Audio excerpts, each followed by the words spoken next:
Just go away and let me be. My mother and father, they wanting me with their story.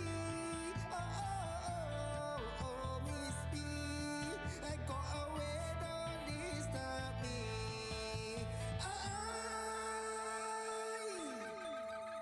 Why you love for me, and my brother is steady.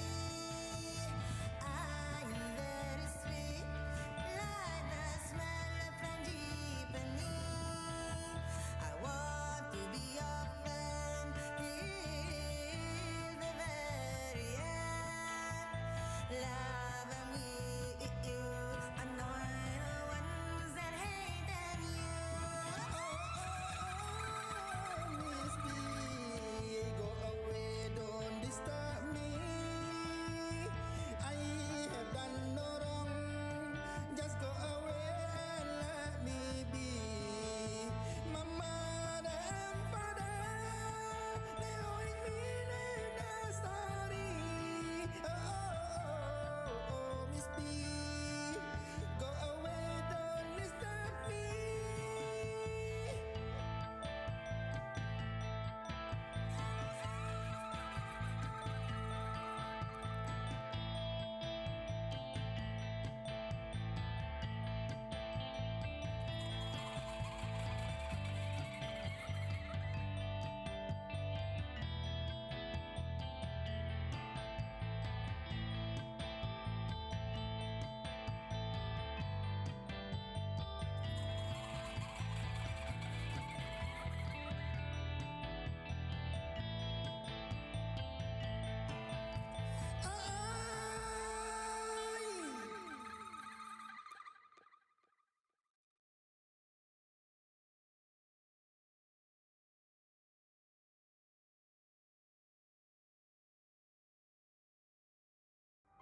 I really don't feel good. We're getting a Is anyone here? What did you find? You are listening to Supernatural Confessions.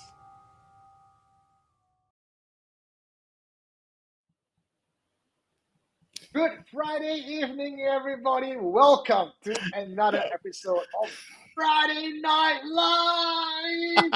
We are back for 2023, and as you can see, with me this evening, we have two guys wearing headgear, leaving me showing off my nice haircut. North Korean hairstyle. Yeah. Yeah, I got a Kim Jong Il look. Anyway, on the extreme left, that is Jonathan Lim from Ghost Mortem to Friday Night, and also we have the man in the middle, the guy who looks very familiar to many of you, the original Baba Bro himself, my partner, anchor host from way, way back. You see us hosting from the basement of his very chow chow condominium. The lights not working, the mic not working. From back in the Wait. If I could just interject, all right. Before you diss my condo completely, right? The reason why the mic wasn't working is because somebody among the three of us right here forgot to plug the microphone into the phone. Okay. So for like a full 1.5 hours, we talking and nothing is going into the feed. Okay. guilty as charged. But I like to throw the someone else under the bus today. The reason why we are late for our stream is because our smooth operator was trying to fix this whole thing, but the one thing he did not do is click go live. What happened to the smooth operator? Smooth. He needs some sandpaper. Come on. What happened to my voice of the voiceless? He made all of us voiceless. Anyway, so as you can see that we are really bringing it old school style, give it a bit of nostalgia here. I'm in my 2016 version of Wow. the t-shirt. I can still fit in it. I'm still streaming from Elvin's house and with Timo right here in the middle. Timo, how you doing, buddy? Doing all right. Thanks for inviting me back. I understand you guys have been on a little bit of a break, but so many things have changed since the last time I was on SC, right? Like today, just I was asking, oh, do we go on Facebook Live like that? What time do the comments come in? It's like, bro, it's not an FB Live. Like SC hasn't been on FB in a very long time. It's on YouTube. Like, oh, okay, on YouTube now. All right. But I think the yeah. biggest thing that's changed is the quality of our camera, bro. No, I think later on when we do some flashback sequences, and Yeah. we compare, today's standard of production to when we first started, we'll all feel very proud of ourselves. Give us a bit of context. How long has it been since you've been hosting with Eugene? I want to say 2 years? Got 2 years now. Wow. Got 2 years, right? Because that was the what you realize, like every 2 years of SC, it kind of goes through a little bit of a reincarnation, a little bit of a reinvention. So I think ET, Eugene and myself, we started this, about 4 years ago, and then after 2 years, we took we stepped away, and then you had another crew for 2 years, and then now you just like a phoenix, you've risen once again. You were about to say caterpillar, right? Actually, Tim, we forgot the time before we went onto YouTube Live. We were doing. Wow. Yeah. Yes. When you said you use your phone, just make it 6 inch from your mouth. Just go right below the lip, so you don't. No, and that is true. I think Eugene is probably appreciated for the longest time since I've stepped away, right? That nobody is nagging him about the audio quality anymore, because obviously because of what I do, for a living, I'm very particular about, microphone control, distance away. But yeah, I mean, at the end of the day, we just go with what works. And the funniest thing about this entire setup tonight, right? I mean, just to let the audience in on what was going on prior to us going online, Jonathan was going through the rundown. Okay, this person goes, this person goes, this person goes, and I was like, wow, this reminds me of back in the day, when I had to put that rundown together, and I was very OCD. I was like, okay, Tay, you talk, and then you talk for like 2 seconds, and then you say this word, and then next person, okay, then you say that. You cannot clash, okay? You must wait until you finish talking, then the other person talk. And the reason why I was so anal about it, right, is because following the entire Facebook Live, I would be the poor sucker who have to cut out the audio for the audio podcast, right? And if everybody clashes with each other, then it makes my life a lot more difficult. But because I'm not doing that tonight, I don't care. Like everybody talk all the time. Just clash, overlap, whatever.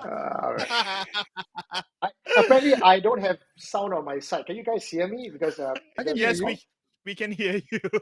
The community is saying that I'm intermittent. You are cannot be heard. Intermittent. I go silent. You'll just have to go. You're just gonna have to go by with your good looks, bro. Okay. That's because you weren't talking. You weren't talking for the longest time. Okay. Okay, so okay. Cool. We got 3 confessions for you guys today, and we're gonna hear Tim's sexy voice reading out one of them. I hope you guys have watched the YouTube video last Friday. Many of you have asked that we actually do talk about the Friday night video, and you want to hear us dissect it. We will do that today. But first, to kick off the very first confession for you, we have Siva talking about pantang at his workplace, especially in production. Let's take a listen to that first confession tonight, shall we? Yeah, Siva. Because I work in production, last time, so we have had a lot of shoot where things happen that I cannot explain. There's one time we shot at Little Guilin at Bukit Batok, right? The park outside. So I was shooting a short film there with that time when I was still studying in LaSalle. So we had like requirements where we had to make short films and all that. So there was one time I did a shoot in Little Guilin area, the park next to it, right? Halfway through the shoot, one of the guys got possessed. Out of nowhere, suddenly he started doing somersaults and making like wildcat noises, like a kind of weird pose. Didn't look human at all. He started doing somersaults on the concrete pavement. Like what the fuck, So they had to. So the shoot was conducted by my classmate, right, whose dad happens to be a bomo. So they did some calls up, and then like within 1 hour, like three Malay guys came in with like they're playing like Islamic music. So they brought him to the corner, then they started to calm him down and all that. And within like 15 minutes, he was back to normal. And then after that, like he told us, like when he started to speaking, right, he said like, oh, actually what happened was we were filming the thing, right, and then I saw 3 Pontianaks in the park area, and then immediately I don't remember what happened. So apparently he does kuda kepang, you know, where when something happens, right, the spirit, the leopard spirit, so the leopard spirit took over his body to protect us. So that's pretty much what happened. So that's one of the most significant incidents I remember. First time I saw someone get possessed and doing all this stuff, you know. Normally you just read it on a book, but I see it, like wow. The most common one, right, and this is standard across all religion and all culture, right. Always ask for permission when you enter to a place that no one is staying in. So it could be an abandoned building, or it could be even a tree, you know, because the main belief is that spirits live in trees, water bodies. Abandoned houses usually will have like the tenants there to speak. So the most polite thing to do is like how you go to someone's house, right? You always ask if you want to do anything. So same thing, go to an empty place, always ask for permission. And I always do that. It's part of my own culture, own ritual as well. I go to a place where I will say, okay, sorry for being here. I just want to come here and shoot for a few hours. Please don't disturb me. And always go smoothly. And I've come across shoots where they don't do this. A lot of nonsense will happen. Suddenly it will rain, suddenly got lightning storm, suddenly this thing will break, So yeah, that's something in production, very common in production. Definitely in Singapore, even in Vietnam as well, where I live now. I think most parts of Southeast Asia do the same thing as well. All right. That's pretty interesting. Thank you very much to Siva for that. Now, a two-part confession. Obviously, the first part had to do with the possession case that he witnessed. Second part, of course, with the practices. And I think we're all going to have a lot to say regarding the pantang practices and stuff when it comes to production. Particularly, I'm quite interested to hear from John because of his extensive background in theatre. But if we could just start talking about the possession element of his video, right? Just to get some of your comments and your reactions to that. I mean, he mentioned his friend or his acquaintance got possessed, right? Started doing somersaults, acting like an animal. In fact, the first thing on my mind was this like a monkey god possession? Because we always hear, I mean, of like possessions or spirits, people acting like monkeys, crawling, climbing up. But as Siva would continue, he said they found out that this was a leopard spirit that he had been possessed by. Now, I didn't even know there were leopard spirits. John, what do you know about this? I mean, the hantu harimau, the tiger spirit, is one of the strongest Malay spirits that often possesses people. So I suppose this is the relative, right? The cousin of the harimau. In fact, it's called harimau bintang, right? If I'm not mistaken, a leopard. So it's the hantu harimau bintang. Really? Quite uncommon. That's what the bintang in Bintang Beer stands for. maybe. I did not know that. Right, okay. Yeah, but I mean, I wouldn't be surprised that, a fierce jungle cat spirit, would be a protector. I think the Chinese believe in jungle cats as protectors. Okay, but obviously with this whole leopard spirit, I mean, which ethnic background would you tend to relate this to? Okay. Malays, Chinese, what? For me, definitely Malay, because we don't speak too much about the tiger spirit in Singapore. Taiwan has a lot of tiger spirits, and it's quite often worshipped, right? And Hu Ye is also quite respected. So some people do get possessed by that. That's Taoist tradition. But I think the tiger spirit in Malay tradition is, I think, one of the stars. Okay. Yeah. So a leopard would be a good supporting character. Okay. Kudang Kerpang. What is Kudang Kerpang? Eugene, you want to explain? Yes, kuda kepang is actually it's a Javanese practice where the devotee would sit on a paper horse or a horse made of straw, like a hobby horse. Yeah, and then they will go into a trance, right? They go into a trance. They will call different I believe spirits into their body. So I had the horse spirit, actually, specifically the horse spirit. Yeah. So I have one confessor on our YouTube channel. Go check him out. He talks about kuda kepang as well. And there is two camps to kuda kepang. And kuda kepang back in the 80s, even I think up to the 90s, was quite prevalent in Singapore. There were places where they were practicing, they had whips and they would go into trance, they would dance around. However, it is considered non-Islamic. And most of the practitioners for kuda kepang are Malay. So there was this trying Tension, yeah. tension between the practices. So I think you don't Mm. see kuda kepang anywhere in Singapore these days. Okay. It's used a lot as a cultural showcase now, just as Yeah. a dance, right? But I Yeah. think the spiritual element, they have to keep it on the down low, lah. Mm. You know, I don't know how many sort of true kuda kepang practitioners there Practitioners still still, are. yeah. But Okay. the clue for this story is because he was a kuda kepang practitioner, Yeah. he's already susceptible to possession by animal spirits. Oh, Because okay. that's what he regularly does. So I think if a Mm. leopard spirit came along, he would be the ideal candidate. Okay. Now, Yeah. what I thought particularly interesting was when he started talking about it to his friend who had just gotten possessed by this leopard spirit, right? Mm. And he found out that what before he was possessed or he lost consciousness, couldn't remember what was happening, he had actually seen three Yes. Pontianas, not one, not two, but three Pontianas, right? And almost like a self-defense mechanism, you know, I don't know if he invited the leopard spirit into his body, but the leopard spirit possessed him to scare away the Pontianas, right? Which I thought was very interesting. I had never thought or ever, I've never associated possession with protection, right? And it just kind of made me wonder, maybe all these times, right, when people get possessed and we hear and we go, oh, that's terrible. Maybe it's actually a good thing. Maybe getting possessed by whatever spirit they got possessed by was actually there to protect them from something even worse. I think what happens when, you know, sort of Hollywood or the movies take over the theme of possession is that it always becomes evil, right? It's always about saving the poor, innocent human being from the evil spirit. But I think, you know, the older generation know, right? Especially from religious perspectives, you know, whenever you're possessed, it's because, you know, a guardian spirit or a deity has something to say, has something to do, and they do it by possessing people, right? That's a functional sort of practical aspect of spiritualism, which has been overshadowed by all the movies, right? Yeah. So yeah, I think this is what this story proves, right? I don't think he invited the spirit. I think it maybe it's an ongoing feud, right? Leopards versus the triple Pontiana, you know?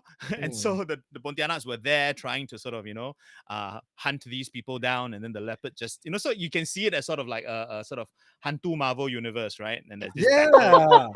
And then these are the poor film crew that got caught up in the middle of it and got used as a human shield. You know?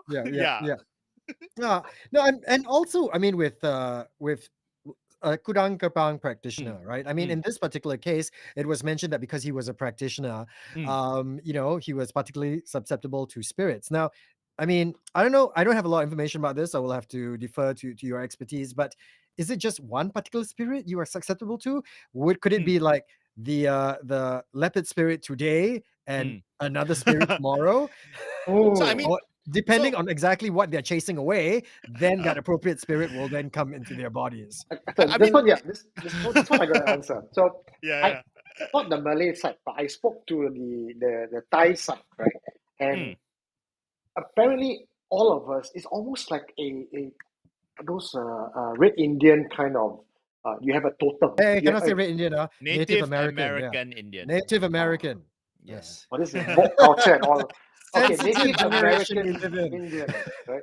You have a totem, and like if you're born under a certain auspicious star, you are a bear spirit. You have the fox spirit. You have the wolf spirit. Yeah. And the same is with this Thai practices as well. You have a certain dominant beast or a spirit that can possess you. So if you are someone who is fierce, you know, a military might, you might attract the bear or the lions. But if you like the kunyang, maybe it's like a house cat or a chicha.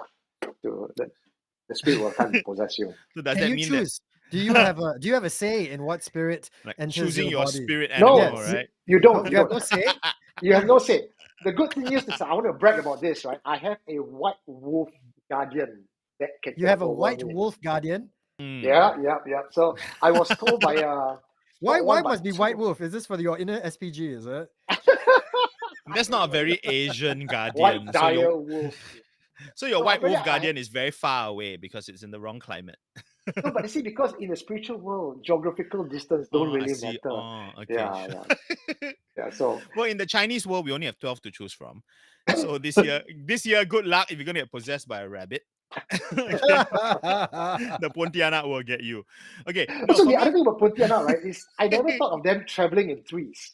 I always thought they were like apex predator, just Then one. what? I mean, if you compare them to vampires, right? Dracula had yeah, the brides of Dracula, three of that's them, true. right? That's true. No, but also it's about being up against a leopard spirit, right? I think they have to gang up, right? You know, But again, did they know? Did I they think know it's that there was going okay. to be a leopard spirit So there? this is my theory, right? So Mm, this happened at Little Quilin, right? Which was once quite wild, and then after that became a quarry, and then the quarry was abandoned, and then became sports complex, right? So this is a remnant of the wilder times, lah. Okay, you know, when I think Pontianaks and leopard spirits chased each other through the jungle, you know, and we are stepping into possibly a centuries old feud. Yeah. You know, maybe the leopard spirit sees this as his territory, and the Oh. Pontianak are hunting in his ground. So he has the right to use whatever he can to possess them. To fight them, right? Right. But with the Kuda Kepang thing, right? Because if he trains in Kuda Kepang, then he would regularly call upon the horse spirit to possess him. Because that's what he, 3 times a week, so he has to do that, right? So I think I don't think the leopard is his familiar or his animal spirit, but because of everyone in that group, the rest couldn't even see the Pontianaks. Yeah. So the one that's spiritually attuned is obviously the first one, lah. And maybe if the battle had gone on, they all would have been possessed, and then it would have been a finale end game kind of thing, right? We don't know, right? But Well, I this mean, is- it's a good thing they had cameras on standby. That would have made one heck of a feature, right? yeah, someone was asking in the comments just now, where's the footage? But I think this happened before cameras roll, lah. Unfortunately, all the good stuff happens before cameras roll. Okay. Okay. All right. Sorry, Eugene. I think we all got a bit of production stories to share. Right? I was just wondering Yeah. what you guys have as well. Okay, yeah. So I mean, moving on to the second part. I mean, like we mentioned, this video was two-parter, right? Number 1, possession. Yeah. Number 2, production. And the the pantang, the rituals, the superstitions. And I'm particularly interested to actually hear from Jonathan because of his extensive background in theater.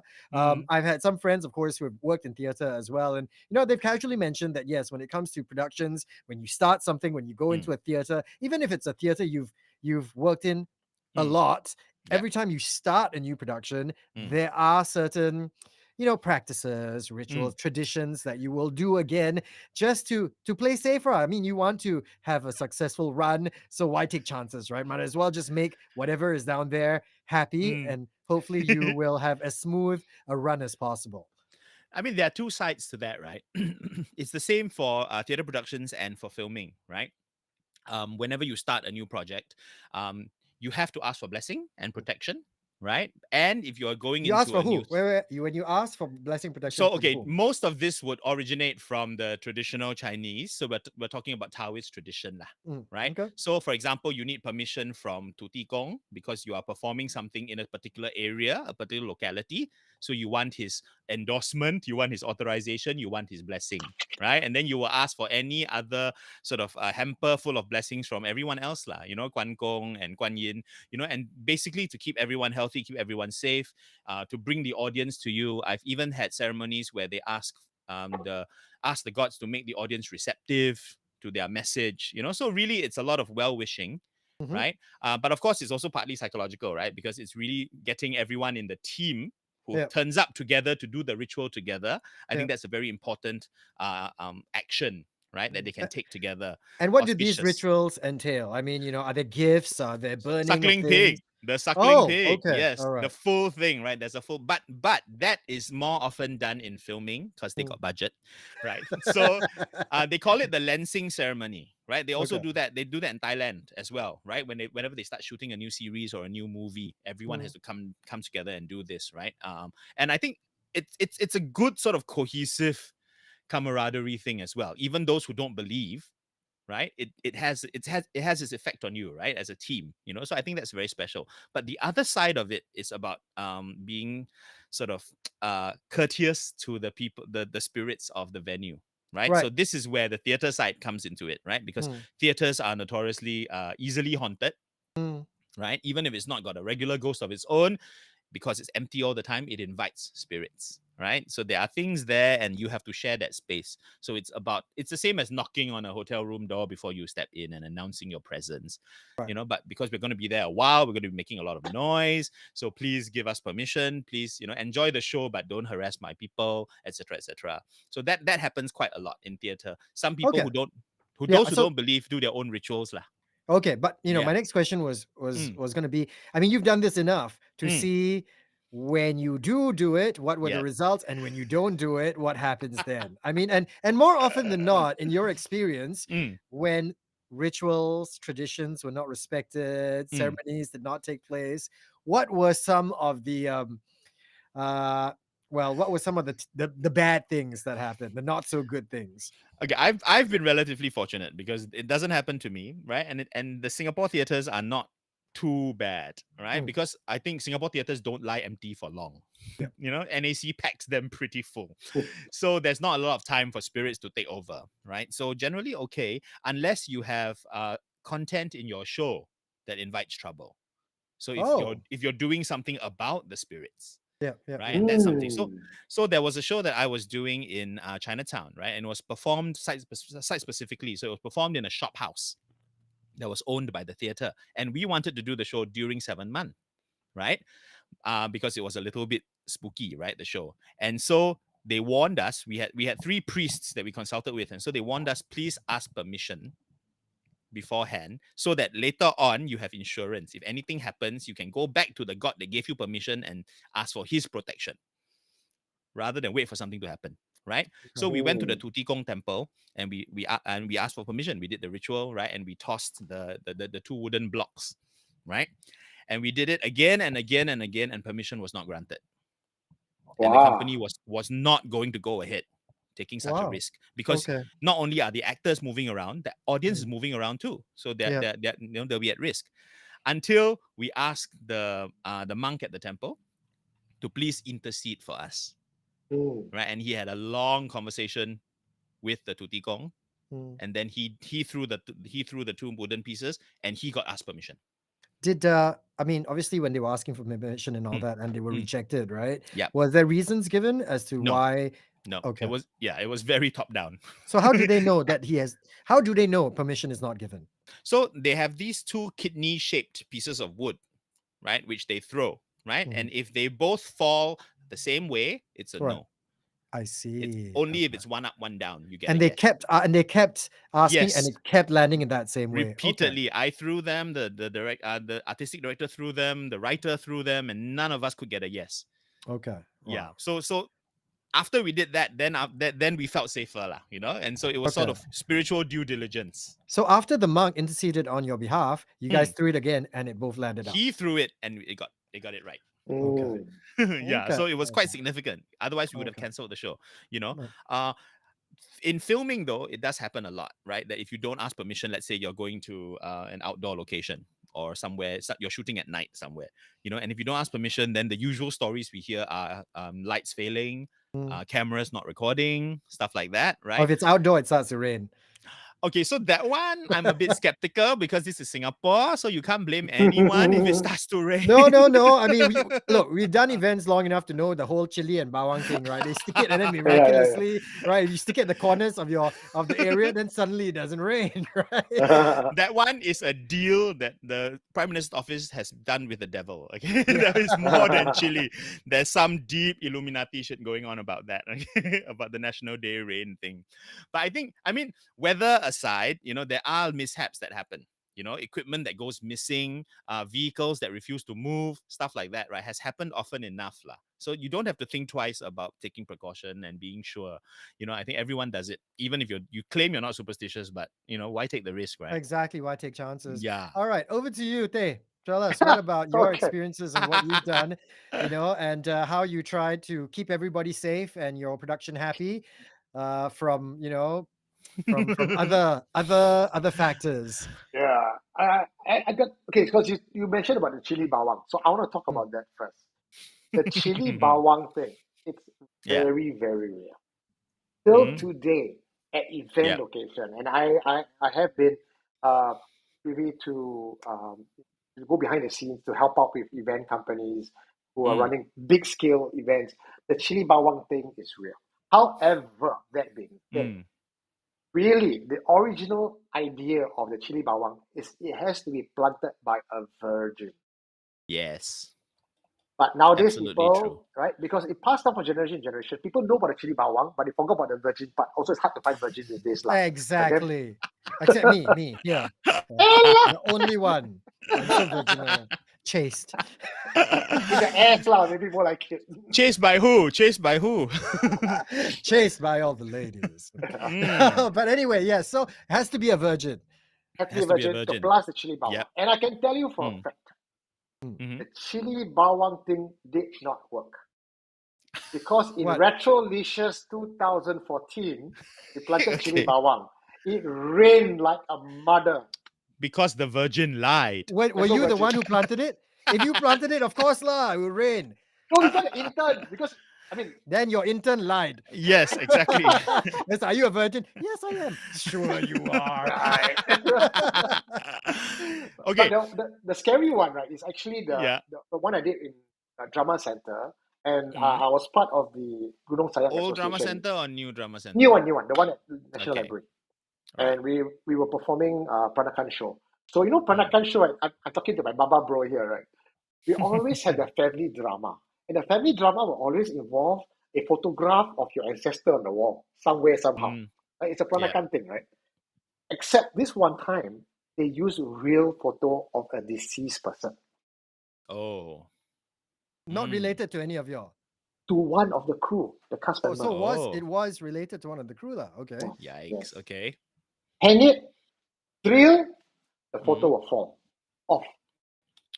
Put it up, put blue tag, fall off. Tie cable, fall off.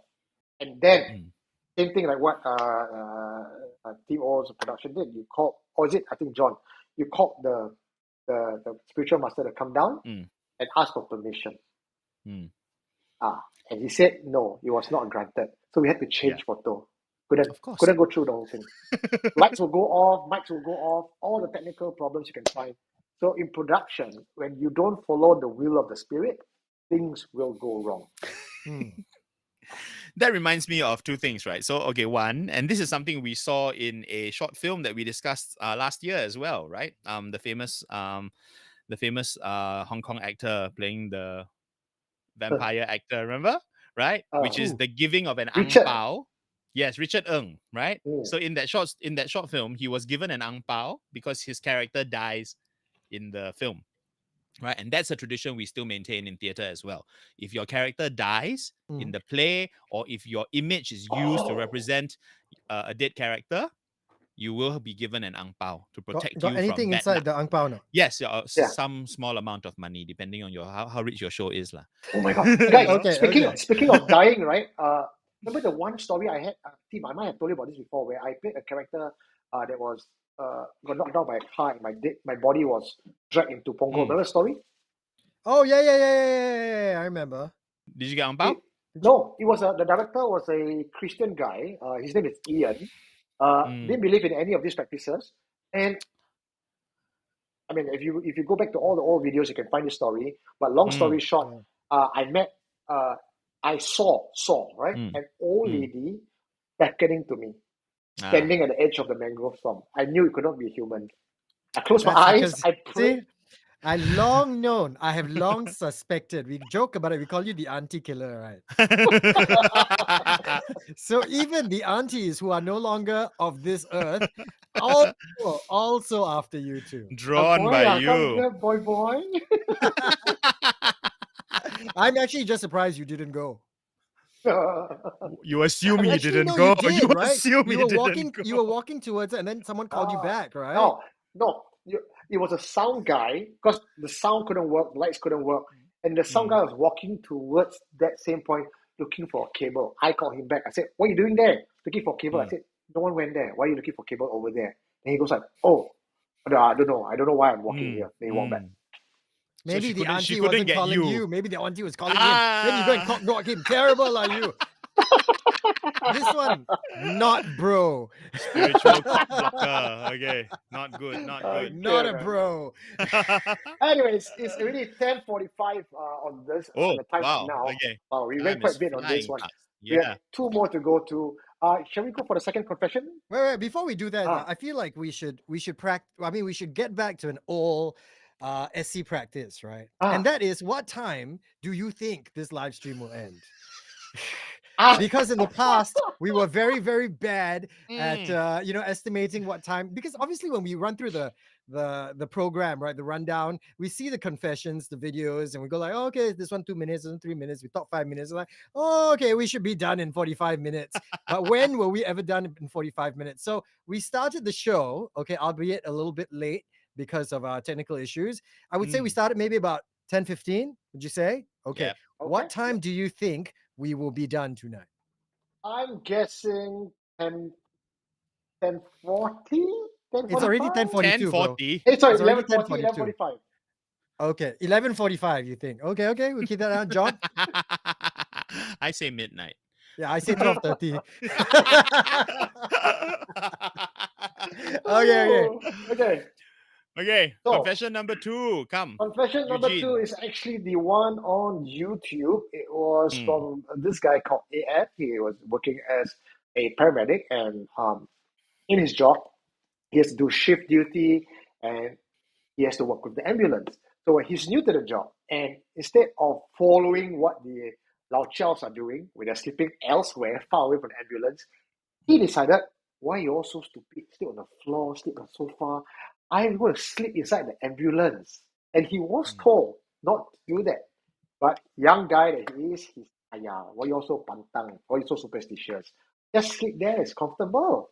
He slept there. Sometime at 3 a.m., he felt very uncomfortable. The temperature dropped drastically. He needed to pee. He got up, not a whole Undertaker sit-up thing. He felt something telling him, don't turn around. And so he said, okay, he's just going to walk forward to the back of the ambulance, open up the door. Okay. Are you hanging, Eugene? No. Okay, carry on. Well, I'm hung, okay. but that's a different I story. knew you were gonna say that. I knew it. The moment you said, "Are you hanging out?" I bet the next thing he's gonna say is, "I'm hung." I knew it. Oh, Some man, people never knows. change. No, it's fine. Opens the door, and then he decides to take a peek. He was curious, right? He turns around, saw a pochong sitting at a seat in the ambulance where his head was, where he would be lying down, right? There'd be a seat behind him. That's where the pochong was. And you'll hear in the second story as well how he was called to go to a site somewhere near Guillemard and Geylang, and it's a place with a very dark past. Back in the 80s and 90s, there were gang fights there, people died. Apparently, there were a lot of illicit deals being done there. And when he arrived, there were two other people with him in the ambulance.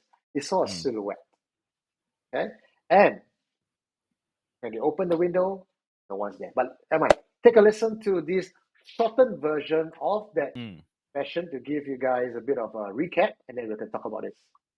Take it away, AF. Given the circumstances, I think it was about close to 3. I felt that it was really, really cold. I feel like going to the toilet anyways, so I sat up. So sitting up, imagine my legs are this is my legs, I'm sitting up like this. So I'm facing up. When that was happening, I just realized that, did I see something behind me? The air within this space was not usual. You can feel the heaviness, the uneasiness around this area itself. And this point of time, my head was saying, don't turn. Something is not right. The air is getting colder by the moment. The uneasiness, I'm getting very unsettled. So I wanted to turn to the right side to exit to the main door, but then my gut says that since you're just there, just go straight. Because the door is just swinging door. Again, the doors, when you open, you have to close the door. Close the door back. I had to turn around, right? So I had to, right? So what I saw was something which I would never want to see or never want to encounter, which is like Ponchong, which is sitting there looking at me. So imagine if I was sleeping, he was probably doing this to me. So subsequently, a few days later, we went for an incident, or rather a case that was given to us or dispatched to us. But when we arrived at this location, with about 5 to 10 minutes, we couldn't find the person, or rather this person, or rather this incident or whatnot. We went to the ambulance itself. There is like a panels you can see window panels at the side and front. There is, you can so-called see through, it's translucent. You see the silhouette coming towards the back of this appliance, after which it stopped. You can see you can see an outline of this shadow. Then after which, a few seconds later, just turn to the right side of this appliance and to the main door that we can enter. First thing my senior said, "Do you hear that knock?" I said, "Yeah." So my senior decided to just open the window panel. You try to imagine that the silhouette is there. Then you open the window panel, there is nothing there. And you close back, the silhouette isn't there. The silhouette was directly at the middle of the window. So if I were to open up, even if he were to turn left or turn right, you can see the silhouette itself. But it's just transgressed to nothingness. Okay, interesting. Thank Oh, you very much, AF, interesting. for that. Okay, why don't you want to talk a little bit about the Pochong story first? Where was he? Because I haven't seen the original video. Where was he when all this was taking place? He was sitting. No, he was lying in the ambulance where the But patient. it all happened in an ambulance. Yeah, where the The patient would ambulance have is been so big. lying. Huh? Ambulance is so big, you can got so much space to take a nap. So I mean, there's just enough space for basically the trolley, right, which is Yes. for the patient, and then a chair for the whoever's looking after him, right, the paramedic. So right, instead of sitting in the chair where he should normally have been sitting, he was having a lie down. right, okay. And I So think the Pochong was in the chair that he would have been sitting in. why and do we assume the Pochong was in the chair? Maybe the There's no other Pochong place to sit. No, was he said also he said the Was Pochong also in the lying chair. down. No, yeah, exactly. I mean, by the time he went out and he looked back, the Pochong could have moved a That's position true. already. He may have Yeah. actually been lying down on top of the Pochong. He felt Right. a slightly bumpy mattress. You know what below was him. scarier? I think it's scarier if the Pochong is standing up and looking down at you as you're sleeping. I suppose, but once again, I'm just trying to figure out the the space of it, right? So I mean, he's assuming that Pochong, because there is a chair, that if you were to sit in a chair, you'd be looking down on the patient who would be in the gurney. Yeah. I see. Yeah. Okay, but when he got up, he did not. And he opened his eyes when he got up. He did not see anything. It was only when he had to close the ambulance door behind him that's when he looked back and he saw the Because Pochong. when he got up, he was looking in front. He didn't look behind. Yeah. Yes, but if the Pochong is looking down on you, you open your eyes, you will see the Pochong looking Probably, down, right? probably headbutt the Pochong now. As you look up. Yeah, maybe. You reckon? I mean, this Pochong is the spirit of someone who passed away in that ambulance? I don't Okay, so- think. Yeah, I don't think so. I don't think so because there's a clash of laws here, right? I can totally believe that being a frequent place of death, the ambulance is full of things lah, right? And residences. But a Pochong wandering in is really just something that was passing by and got curious who this person is who's sleeping here and decided to take a sit, just take a sit down and look at him, and I Right. don't think it's related to the ambulance. Right. In this Perhaps instance. the Pochong was on the prowl for people who are about to, pass away, right? And he saw this person lying down, AF lying down. He thought he was on the brink of death. Could be. Yeah, Right. could be. Could be. Eugene, what do you think? Not too bad, Tim. Huh? After so What's many your years, reading? now coming out with your own hypothesis. I love it. Years of experience, my friend. Years of Yeah. experience. But what do you think of the Pochong confession? Okay. Now, when you think about Pochong, for those of our listeners who are not familiar with what Pochong is a Malay entity, and it is an entity that appears to the victim wrapped in white burial outfit, which is the Malay burial outfit, right? White cloth, just see the face, the black color. If there was a Pochong, if someone had died in the ambulance, it would not be in the form of a Pochong, because you would find that in the funeral home. Yeah. But then there's also this school of thought, and it's actually covered by a lot of people on the comment section. So go check out the YouTube video last week where you hear like Michael, AD, Guitar, Disgust, and Emmy74 talking about it. They were trying to discuss about this particular incident. Why do we see Pochong? Why did he see Pochong? Why did he not see something else? Or is a Pochong even relevant to the ambulance? Now, my belief is that we see through a lens that frightens us the most, that is most relevant to us. Like if I see a Victorian headless person in the ambulance, I'm not going to get scared. If I see something that frightens me, in this case, maybe a giant cockroach, that fear elicits a different response. So for him, because he's Malay and the pocong is probably the most top of mind of what he's fearful about, he sees that spiritual thing, the signature of a spirit, in the form of a pocong. It could very well be someone with a third eye stands beside him, sees something else. So to me, it's not that he sees a pocong. I believe he saw an entity there, but what he sees through his lens is interpreted as a pocong, which is what he's afraid of. Okay. I mean, it makes a lot of sense because a pocong fundamentally, right, based on the old descriptions, right, is really just a white shape, right? And actually, even the black face exposed is a cinematic tradition. The real pocong has nothing exposed, and it's bundled up and knotted at the top. So even its limbs are completely encased inside the cloth. So there's So from the top, it kind of looks like it's wearing a beanie, lah. Kind of like the one you got. yeah, right it's the there, beanie on top, and then it's like a Santa's bag of gifts for the rest of the body, right? It's just this Right. white. This is white sack, right? Okay. Basically. So if Yeah. he saw a sort of relatively shapeless white thing, that would say pocong to anyone, I think, living in Southeast Asia. Okay. Who is familiar with that kind of hantu. Yes. Right? Because there isn't even the hint of black to signify hair, for example. If he had seen something black, he would have gone with Pontianak, for example. That's true. That's true. Right? Okay. So I think the fact of the pocong suggests that whatever entity he saw was a pure white thing, which then other people will say, oh, maybe it was an angel. Maybe it was a guardian spirit. It could have been anything, but you're right. Yeah, but I also think it comes down to, to your nerves, right? To your feeling. I mean, most people believe, was afraid. right? Yes, but you see, most people believe, right, that if you encounter something positive, right, like an angel or something like that, you'll feel calm, a sense of calm. You'll feel serenity. You will feel peaceful. But for him, even before he saw this white figure, he said, I already felt something was weird. I felt the room, the inside, it was getting colder by the moment. So I don't know if it was all those other things were impacted or influenced based on what he saw or the other way around. I reckon it's the other way around because he knew he shouldn't have been sleeping there. He knew he was doing something. He knew he was doing something pantang. Right? We're back to that, right? Every time you commit a pantang or you do something that is pantang, you're already standing by to be punished. At some level. Maybe it was one of his colleagues being a dick, seriously. They were like, look, it's AF. He's sleeping. Hey, you watch this. I'm going to dress that. I'm going to sit in there, right? You see how long it takes before he wakes up.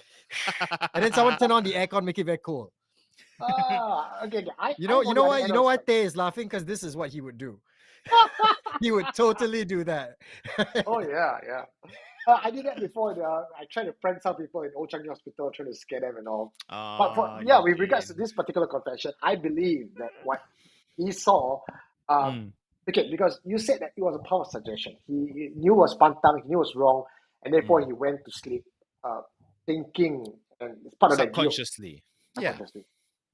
I'm thinking on the other end of the spectrum, because for people who are already pantang, let's take all three of us, right? We are not about to do something, even if we don't believe or we are a bit more modern than our parents, to do something that is clearly pantang.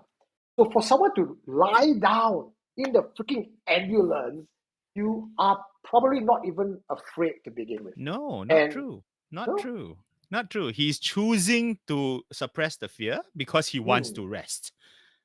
He wants to sleep, right? What is consciously needed is far more important than a faint subconscious anxiety just because you're friends. I don't think he's a strong believer in the pantang.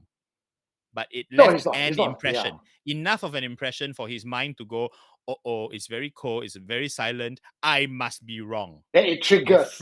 Correct. And then it just gets worse and worse and worse, right? And because, don't forget, he was thinking, I shouldn't turn around. He is clearly in a state of fear and panic. Okay. So what are you saying? That all this was a figment of his imagination and that there was nothing supernatural in this could particular could totally have been something there, but there's also the possibility that he suggested something to himself. Because I'm curious what the follow-up is. Right? Was there anyone else around? Did he show the pocong to anyone else? What did he do? Did he get? He obviously he GTFO'd, right? He got out, but did it follow him? Like what happened? I took so long to cut the confession. None of my co-hosts actually watched it. I have to Bro, cut a 3-minute until- summary for them some more. Until tonight, I didn't even know you had that confession. This is all you sent me. You should have sent me the whole video. Okay. So, but what happened after that was he GTFO. He Yeah. he didn't even go to pee. He just slept outside the car park on the tarmac. Can still go back to sleep. No, yeah, but that's not the ending. The ending is when they opened the door, was it still there? No, he did not. He did not check anymore. He just And so he- the ambulance so, is still okay, so- parked down there somewhere. so no. and This never is what used happened, again. right? No lah. I mean, the next Yeah, morning. I'm asking for the actually- ending that's not in the confession, Eugene. Oh. What Okay. He did happened not- to the locked door, the closed ambulance Yeah. with the pochong in He it? did Give not us the mention ending what and then the post-credit scene. He did not mention what happened after he went to sleep. He woke up the next morning. But I can make an assumption that in the morning, when people come and check the ambulance, nothing's there lah.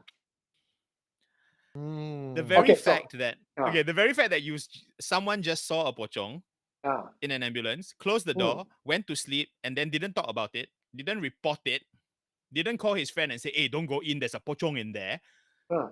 I think he also half suspects he saw something that might have been a figment. No lah. Because no, he no, did no. not react the way you reacted if something actually happened. No. Don't talk about Eugene Tay reacting because I would react quite differently. First thing I take out my handphone already and I start filming everything. Right? But most people and most of the confessors actually come to us. Really, when they see something, they're not going to react in a way of, "Hey, I see a ghost, guys." They're not going to react to acknowledge the ghost. Most of us, and I like to see the Yeah, comment yeah. section, right? Hold on. Guys, let me know in the comment section if you would actually react to seeing a hantu or you would choose to buat bodoh. I think most people actually buat bodoh. They will just But try this to is his place rationalize. of work. He has to Still. get back in tomorrow morning. In fact, to get out of wherever they parked the thing, he has to get back in and No, ride I'm in sure that that same. I'm sure there was some sort of follow-up, right? Even if he wasn't Yeah, on shift the next day and somebody Uh. else had to take over and they had to use that vehicle, He he'd cannot probably just check with grab them, "Hey, home." when you went into the ambulance today, Yeah. anything out of the blue at all?" Yeah, he would Right. ask, but he would not want it and tell anybody. He would just let it happen. No, I imagine he would have told you. The fact that he's quite okay with telling you suggests that he could have told his Okay, colleagues. okay. John. know? John. I'm beginning to realize this based on his face, right? Eugene is like, "Yeah, I should have asked these questions. I completely forgot to ask these questions during the interview." Now he's like, "Yeah, maybe I should have asked." Okay, yeah. Stop stressing me out. I didn't ask already. Then he'd be on his phone later and WhatsApping, "Hey, bro, you remember bro." that time we did the Still knows me, man. Still knows me. So we look forward to part 2 of that confession. Okay, part the sequel. 2?" Okay, but Okay. the second confession that he gave was actually a lot more compelling because this time there were 3 people in the ambulance and all 3 saw it and all 3 heard it. And he even put it in the confession. He says there was absolutely no way that you could see a silhouette behind a frosted mirror, frosted window. Mhm. When you open up the window, there's no one there. And you look left and right, there's no one there. You couldn't have disappeared. And when he closed it back, no more silhouette. I got No I more got, silhouette, right? I have No. I have a theory about this, Mm. right? Mm. Okay, Mm. so we thought it was a silhouette, right? And then you think someone's behind the glass, so you open and nobody there, right? Yeah. Do you know what else happens in this kind of situation? What else could give you that same kind of effect? If that image that you saw was not a silhouette of something outside the ambulance, if that image, that silhouette, was a reflection of something that was inside with Oh! Okay, wait, Eugene, don't get excited. Okay, it's frosted glass. It doesn't reflect. you. Really? Does frosted There's glass? there's have a reason absolutely it's no- frosted. There's a reason it's No, frosted. no. Yes, but there's no reflection. But you No can, reflection. you might see like an like some sort Oh. of shadow or something. You know what I mean? I'm not asking you for a Ah. crystal clear reflection showing Only- all your features and all Only that. okay. So that only happens with frosted glass if the light source is Hmm. behind Behind. the thing. Yes, correct. So Yes. to get an image of you Yeah, yeah. inside the ambulance on the No, it cannot glass, work. there has to be a Scientifically, light it will not shining work. behind you. Was the light not on? Maybe somebody got a No. phone. So, You know, so he's he like did texting his say that girlfriend. he did say that in his confession, there were like karaoke and massage parlors with their neon lights coming up from the back, and there's you could see the silhouette and the neon light behind. So clearly it's outside, so it's not inside. But good one, Okay, good one. Okay, I tell you That would what have my been way nice. I tell you way what better my reason. I tell you what my theory is, okay? Because this Yeah. is Geylang, right? This is Geylang Guillemard, which is my neighborhood, okay? Okay. and there are a lot of small streets, and there are a lot of sudden turnings, all right, between connecting these streets. So if you park your ambulance near the corner, right, of one of these turnings, and a car comes by, and there's someone standing, say, across the street, it will cast their shadow on your car, just for a brief moment. The headlights. And then, of course, there's no one there because the person is nowhere near, probably walked away already, right? And I've seen it happen sort of, but not from the inside of the car, but I've seen it happen on the surfaces of other cars. Okay. Yeah, where my shadow gets cast on cars across the street. Okay. So one possibility, but there was a knock. Wait. But hang on. Before we go there, I was just reading through the comments, right? Hello, KK Heng. KK Heng says maybe that what they saw was a stain on the frosted window. Could it be a stain? I mean, I don't know what they were doing in there that they would I will stain explain the that they window. will. There's Ghost Warrior asking a question as well. He said it wasn't there when they closed the door again, right? Or maybe it was a leaf that stuck there and then fell off when they opened the door. Okay, so for this one, right, and let me give you a bit more details to the confession, because this is this was actually talked about in last week's video. He actually appeared on the back door, right, on the panel, and it was head, shoulder, and then it moved from the back to the side.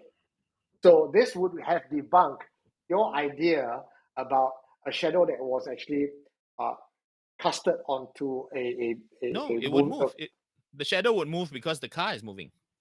Correct, the but car it's more casting the shadow would throw the shadow. But from the angle where the shadow is moving, it moves towards the side, not away from the road. You get what I mean? Like if it was away from the road, I get it, because shadow will just, as the car moves, the shadow would do this and then it fades off. But it walked from the back to the side and it stood there, solid as a rock.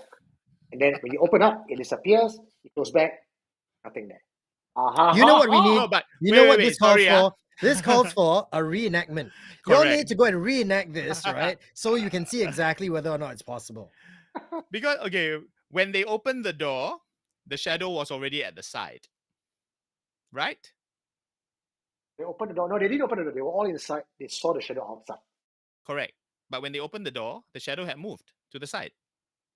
No, they didn't. Okay, so when they didn't open the door, from the back, they didn't open anything yet. The shadow moved. Yeah. Correct. And then they opened the window. Correct. So by the time it opened the window, the shadow had moved away from where the window was and actually moved past the door. Am I right? So even if it was an entity, it was going away. And Yeah, that's you why know what? I'm gonna get a drink. Y'all work this out amongst yourselves. Okay? Am I right? That's the sequence of events. Okay, I'm hearing, no. Right? Okay, go. You got to watch the confession again. I think you'll get a better idea. Maybe I'm not doing a good job explaining it. I watched But it. you know what? I watched it 3 times. 3 times. Okay. Yeah, when they I opened got the door. I got a different visualization for that one. Okay, come. Because Dramatize it for us. I imagine. from Well, the like back, this, I take back what I said, lah. I don't think we're gonna finish at 12:30. Finish Okay, at 1 come. a.m. Come, he's on his feet. Okay, come. Okay. So this is the door, right? The silhouette stands here. Okay, like you that. are the silhouette. Okay. Then it goes. Okay, wait. I'm off of camera. Then it stands. What are you doing? Yeah, I have no idea what you're doing.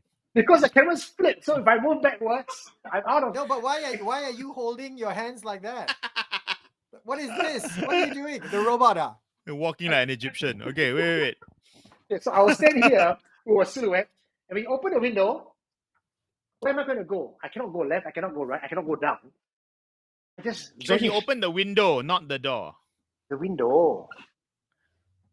It was a window. I think it was a sliding window. Was it a sliding window? It was a sliding Ambulances window. have sliding windows. They don't. He said it was a front panel. The panel. Side panel. Side panel. They don't have side. I mean, in panels. my mind, I envisioned it was a sliding window, lah. Maybe it wasn't. Maybe it wasn't. Maybe it was a outward opening window. I don't know.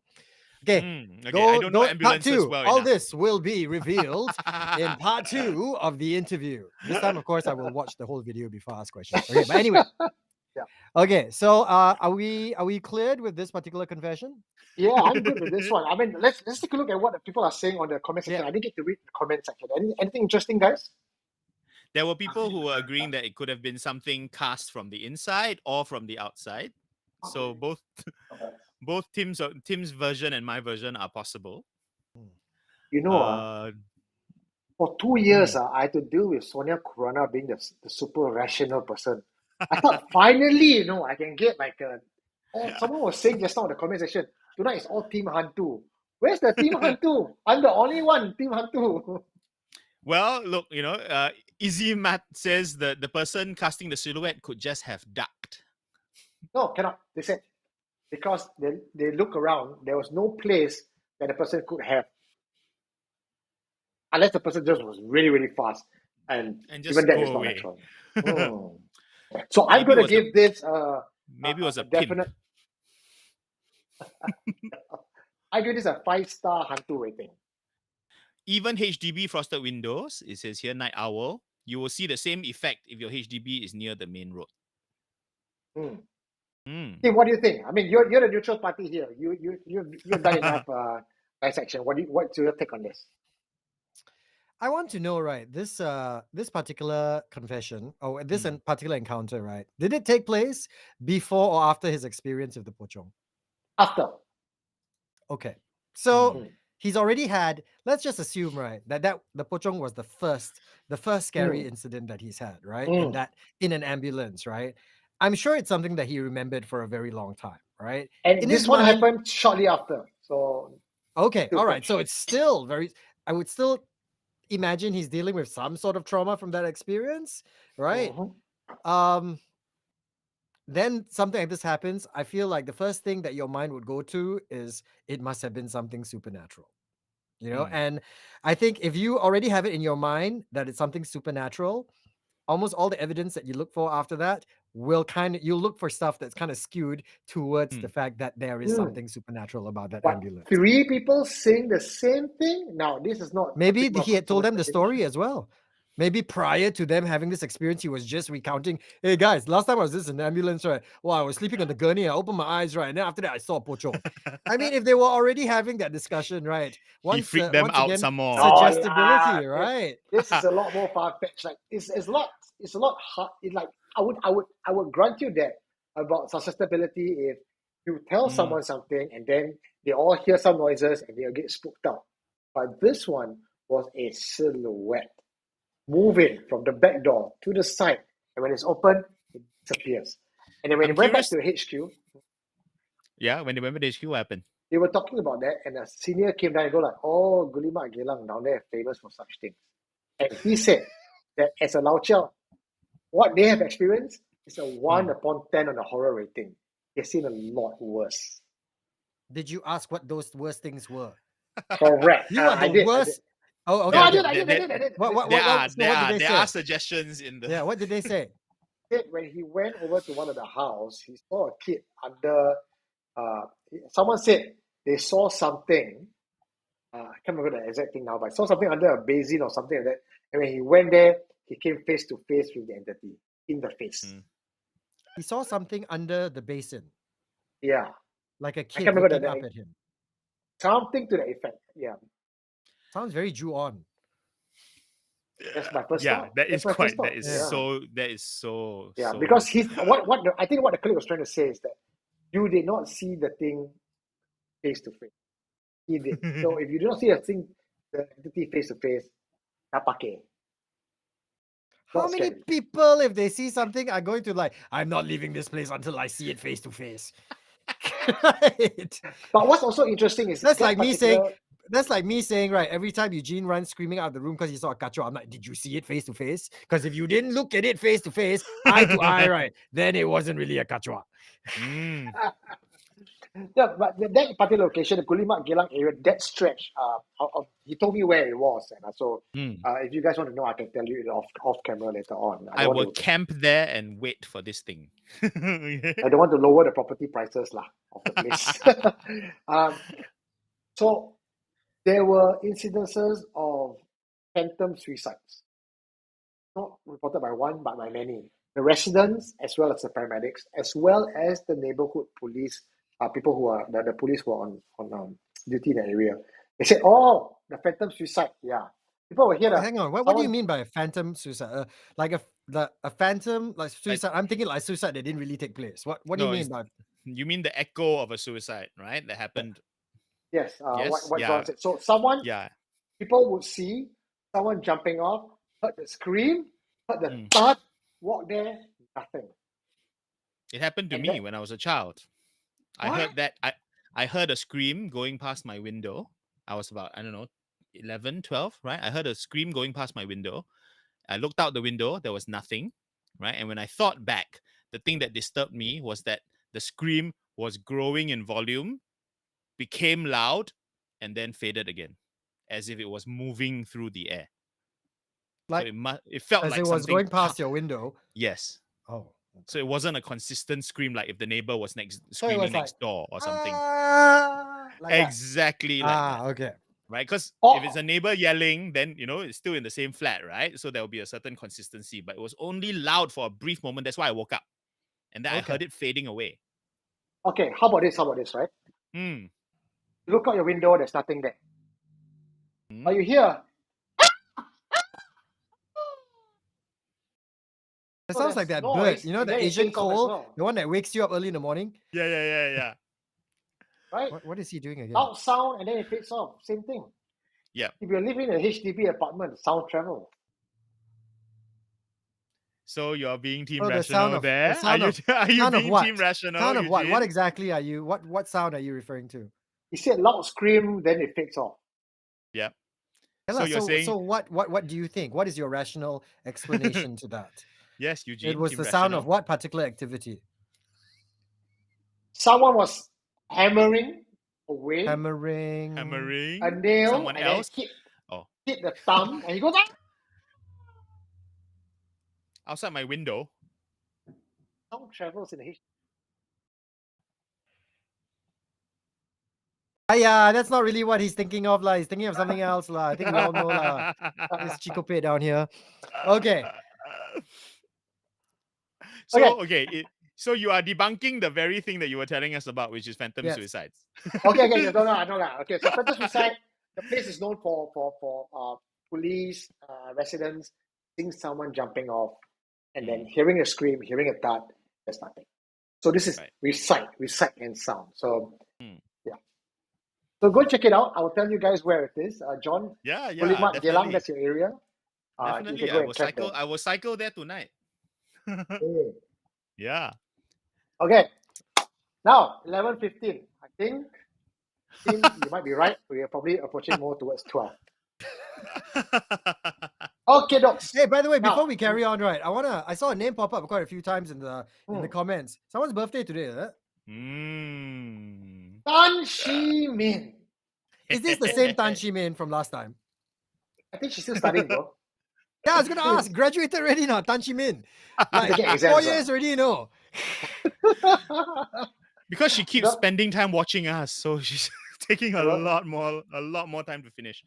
Tan Shi Min, happy birthday! Guys do not know it's a birthday today. Happy birthday, Shi Min! I think you need to sing a happy birthday song, lah. Yeah, Tim, you sing because you know how the mic doesn't sync very well, so we all can't sing together. I sing, you dance. You do sexy dance. Timo sing and then you do sexy dance. Are you ready? Yeah, and I drink. Okay. Okay. Ready? Here's to you, Shi Min. A 1, a 2, a 1, 2, 3. Happy birthday to you. A happy birthday to you. Happy birthday to Tan Shi Min. Happy birthday to you. Woo! You're very old. Tan Shi Min was also the very hardworking bartenderess, together with Carlos Cole, who were there to support the Lifeline show, pouring everyone drink. So if you guys are wondering, who is this Tan Shi Min? She's the one who poured you a drink during the Lifeline show. Yeah. Happy birthday, Tan Shi Min! Happy birthday! Cheers! Happy birthday! I should stop drinking lah. Last time I got reputation on. I drink too much, then my face turned color on live stream. Oh, that was because of Alvin turning up the color, isn't it? That's why. Better not do that tonight, bro. Okay. Okay, so now we come to this part of the segment where I think a lot of people who are new to Supernatural Confessions have no fucking clue who this Team O is. And then there's this bunch of people who are on the comment Live section chat. going, I miss Yeah. Team O, I miss Team O. So who the fuck is Team O? Well, ladies and gentlemen, boys and girls, Team O is the first Supernatural Confessions co-host. No, not the anchor host. It was just me being my lonesome self, and then Team O came along and go like, bro, I love horror, you love horror. Why don't we just cut a podcast? We said, okay. One thing led to another, and then we realized that we did 1 year of podcast. Then we started going onto YouTube, and then ET joined us, and he thought he only did 2 years. Actually, Team O did 3 years. Wow. So Okay, a lah, lot but you of know what? this, It was during COVID period, like it's all a blur, right? When COVID first struck. so a lot of the stuff that I learned about production, the grilling behind the scenes of, bro, your head cannot be taller than mine or shorter than mine. We got all got to be the same side. More headroom, Okay. less headroom. Right, lights. Okay, so all that I learned through a lot of blood and sweat, and I think a lot of fun behind the scenes. We had a great time. So many of you who have actually listened to Supernatural Confessions podcast, you will realize this voice. This is the face of that voice that you heard on podcast. Tim, it's been such an honor having you back here again. What has it been since the last time you left Supernatural Confessions 2 years? You're running your own show as well, right? Sorry, what was that? I cannot hear You're you. running your own show? Oh, right. So Mm. obviously, at one time, we were doing the show quite regularly, right? And then ET and I decided to step away because, well, life, right? But when I say, life, right, I usually mean, well, kids, right? And I mean, being a dad of a young one as well, that as they get older, we're within a particular age, you know what I mean? When they're very young, I mean, they're too young to climb out of their room and chocho and disturb. But my son had reached that point where he was old enough to, get up, let himself out of his door, open my door, come running into the podcast halfway, and I got to chase him out of the room. And I mean, Charlie, my son, was of that age, had reached a point of his age of his life where, okay, it's gonna be a little difficult. We need to spend more time, and between work and being a dad, life took over. But obviously after a while, I mean, ET and I, we both missed doing this whole supernatural field of work, right? And unfortunately, while we could not commit to, say, like a regular Facebook Live, because as you know, doing a Facebook Live is very involved. You know what I mean? I mean, you're not just dealing with audio, you're dealing with video, and you also, because you're trying to build an audience, you're also trying to put it out regularly and consistently, and unfortunately, ET and I just couldn't commit to that particular degree anymore. But that said, because we missed doing something supernatural related, we decided to go back to our beginnings, to my expertise, and that is doing an audio podcast. And the good thing about doing an audio podcast is that, number one, you don't have to worry about the production elements like cameras filming video. You don't have to worry about going out and doing video interviews and then cutting up, which is a completely different ballgame altogether. Yeah, I mean, cutting audio is already thorough enough, but you don't have to worry about visuals, right? So, I mean, we decided we were going to go back to my basics. And obviously, when we do an audio podcast, you're not really under the stress of having to churn one out every single week, right? In fact, more often than not, you can probably interview a few people, and then you can put together a few episodes and then release them bit by bit, almost like a season, right? So if I put together something like 12 episodes, then I can take my own time and I can release my 12 episodes, and I don't have to do this week after week after week after week. So the show that, to cut a long story short, sorry, I've been drinking. Yes, I did start my a new podcast. It is called Radio Paranormal Singapore. You can look for it. In fact, more often than not, if you look for Supernatural Confessions on Spotify, you will probably see, based on your searches, you would probably also like this. And then you will see Radio Paranormal Singapore, and then you can click on that. Yeah. You know, Tim, someone reminded me, there's a few people reminded me of your old hashtag back in the days when you were drinking, because you see you were drinking tonight. Remember the nickname we gave you, Timato? When you would 2 turn years, red from drinking. 2 years. We went 2 years without bringing that up. You had to bring that up. Timato. I almost forgot about that. Thank you so much, you guys, for bringing this up.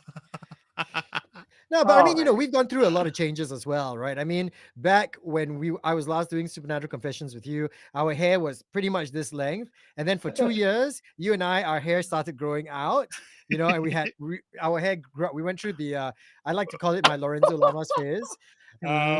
But then like just a couple of weeks ago, I decided I was going to cut it all off, and you were going to carry on with the mantle of the long hair. And then tonight I see you and you're like, WTF. And on a separate note, Alvin, I see what you're doing. Fuck you.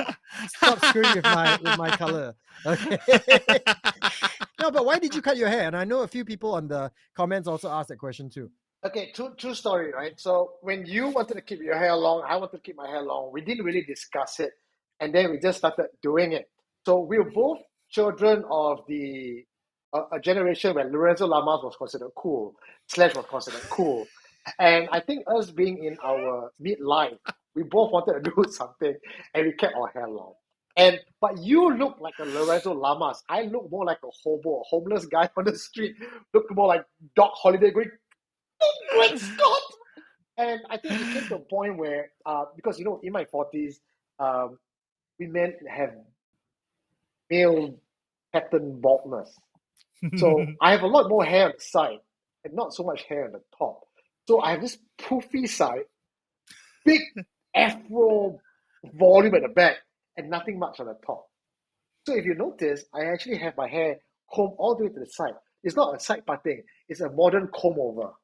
Oh, right. Okay. Yeah. You see, what we need to do then is we need to follow in the footsteps of our friend Jonathan here. Because when you grow such a thick, luscious, beautiful manfro on your chin, nobody really notices what's going on up there. I don't know how this Manjan can grow a beard, because I can't freaking grow a hair. If I want to go for It's a supernatural. November, It's supernatural. okay, You don't know what I bathe what do my you do? You chin put in. some Okay. You don't know XO, is it? what strange black magic I put on my chin. Okay. I wonder Susok. how What come that- susok? Susok or busok? Which one is Oh it? well. Before it gets susok, it's busok first. Okay. I want to give a big shout out to Joel Go. Joel Go is another one of the Lao Chiangs like Tan Shin Min back in the 2019 era when we first did our when we first got onto live stream. Very first time, I think, right before COVID, right? Right before COVID. COVID was not even a thing then. We were cooler than COVID. So Joel Go, who's right now flying rescue, he's in India, is about to go to work, so I think he's not watching this, but he cut a nice video for you, Tim. Oh, really? Okay. Alvin, hit it. Ooh. And I brought this up many times to ET. Maybe we can get ET to conduct the interview. I mean, ET's got, he's got this, swagger about him. He's got that low, sexy voice. So, how you doing? He says things that make the women go wild. He'll lean up to you. He will, get his lips very close to your ear, and then he'll go EMF. Panties wet. Oh my god. This Joel, I Is tell he- you. Okay, ET is I don't know, Timo, I don't think ET told you this because I just met ET a few days ago. Yes. He's coming on the show as well. Good. I'm glad. Why isn't he on tonight? Because we feel that with John talking so much, you talking so much, having ET, this show is gonna last at 3 a.m. No, you know what I feel, right? If you were to juxtapose, right? If you were to juxtapose like ET and John, right, together, it would be amazing, right? Because ET also can grow out like a lot. He's quite hairy also, right? They would have like no hair here. No, I'm talking about the chin and the face, lah. Down You put here. together, right? They okay. would have like the ultimate beard. Okay, so we're gonna have Yeah. Team Beard versus Team Pehor. What? What? The White Tiger Spirit. Oh. Okay, Oh, okay. okay. Was that? Was that you trying to speak Chinese? Don't, bro. Just stop right there. I know we final weekend of Chinese New Year. Chap Gourmet, right? Don't speak Chinese. Yeah. Anyway, we got one more video for you, and this one is you and me. And Okay. let's play it first. Let's talk about it after that. And making a sound. I'm not sure what sound it is, but Syed Wilson says the gamelan sound, or is it a Gamelan sound? Oh, gamelan! And making a sound. I'm not sure what sound it is, but Syed Wilson says the gamelan sound, or is it a gamelan sound? Oh, gamelan! I assume because I read Gemma's message. She says, "I know why her hair messy. She just gamelan." So I thought she just gamelan. How did we not get cancelled after that episode? Seriously. Okay, we must apologize because different times when we were doing that episode, okay? Sensitivities were of a completely different nature altogether. We do recognize in this day and age, content like that would be viewed as completely inappropriate, and we apologize. That's not to say it doesn't happen still, but yeah. But we apologize. Yeah, but I mean that was like 2-3 years ago. I mean, you can tell also the difference in production. Our cameras were awful. Like, how did we ever get by with anything less than 1080p? Oh man, totally. But it's been fun. Using a earpiece. No, my mic is not working. I'm using an earpiece. What the hell? Down with it. See. Yeah. All right. Well, that was fun. Thank you for the trip back memory lane. Okay, we're Thank coming you, down Joel. Hey, our friend drinking with a cap on already, lah. Basically. I was hoping no one would notice, right? Okay. In 1080p, okay, you are drinking. Elaine Chua, who is in the comment section as well. I mean, she got a very good eye. I thought she's a drunkard because she straight away she saw my green bottle. She was like, "Wow, soju, Tim," and I was like, "How you know? How you know? I soju." Tim, John, shall we have not. We wanted to do this, and I think today we just went a little bit crazy because of our first pilot show. We did not really read out any of the comments, said hello to the people. Should we do that now? Yeah. I mean, they've been with us since. Some people were on at like 9 p.m. Okay, they were on before Eugene got home. Okay, there were people standing by. All right. But yeah, I mean, the whole gang is here. Everyone's here. KK Heng is here. Ivan is here. Obi-Wan Kenobi, Ghost Warrior, quadruple one. Donnie Darwin has been responding a lot. Chua Elaine, of course. Shimin, our birthday girl. Vin. Hello, Vin. Okay. Matt, of course, is here. Matt from On the Fringe, which, by the way, also comes back next week. Season 2 of On the Fringe begins on Wednesday. Yeah. And they're talking about something very relevant to this period of the year. Hi. So if you guys are thinking about the other hosts, we have Sonia Kurana, we have JDC, the Epic Predator, with Shifu Say, this is high level. And of course, Kim, our boy from Sarawak. We have not forgotten all of them. In fact, because of work commitment, it's very hard to get the dream team back together. So we have the Baba Bros, we have the dream team, and because of this year's revolving door policy, we're going to bring them back one by one. One of you is asking, when is ET coming back? ET is scheduled to come back on the 7th of April, 2023. Nice. We have Sonia coming back very soon as well before she flies off again to God knows which part of the world. Apex Predator, who has got a new job, but is trying to find time to come back. Kim is, you have heard the voice of Kim for 2 years after Timo. Unfortunately, right now, he is so bogged down with hosting and gigs.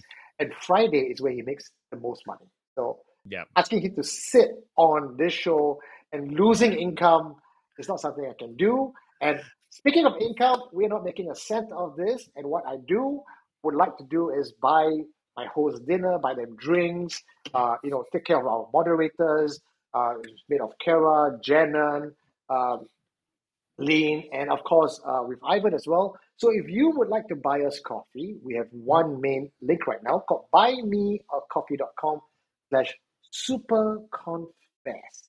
If you like what you see, you like all the production, this all takes time and work, and we're not charging you a cent for that. It's all out of your giving heart. If you want to donate something to us, please go to the link and buy us coffee. If not, you being here watching right now, I'm looking at the stats. In fact, I thought many of you have gone to bed by now, but it seems that you guys are still watching us. So maybe 12 midnight might actually be a reality. Okay, thank you so much. You can also listen to us on Spotify because we will be going back to Spotify again Friday every night on Friday Night Live on YouTube. Wednesday, keep your Wednesday free because our new host Bill and Matt, they are hosts for On the Fringe. If you're tired of all the Hantu topics and you want to talk about things that is supernatural, paranormal, but not quite the Hantu, Bill and Matt are your hosts, and that's every Wednesday. And they've done a lot of good work researching, putting things together. We're so proud of them. I'm so excited to see them next Wednesday as well. So do check in YouTube live stream on Supernatural Confessions. This time it's 8 p.m. Okay. Exciting. Okay. Also, don't forget, Radio Paranormal Singapore. If you check out Supernatural Confessions on Spotify, recommended. You're looking for Radio Paranormal Singapore? Or you can just go to our what's your link? What's your URL? What, on Facebook? Where can we find you? You just search at Radio Paranormal Singapore. Yeah.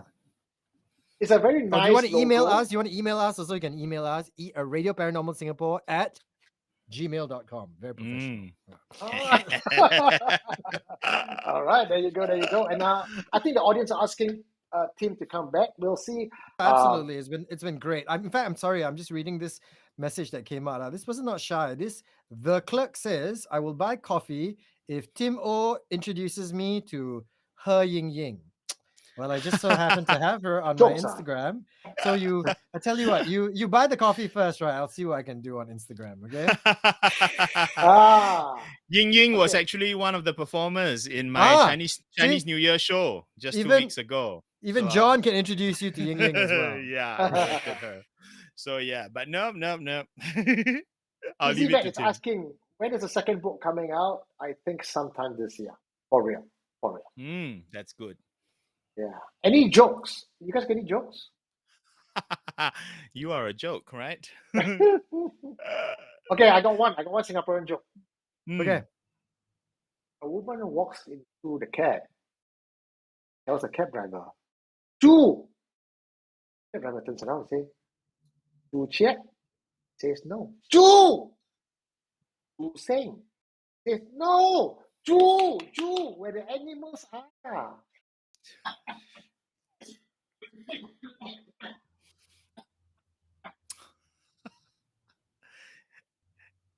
Is that Alvin coughing?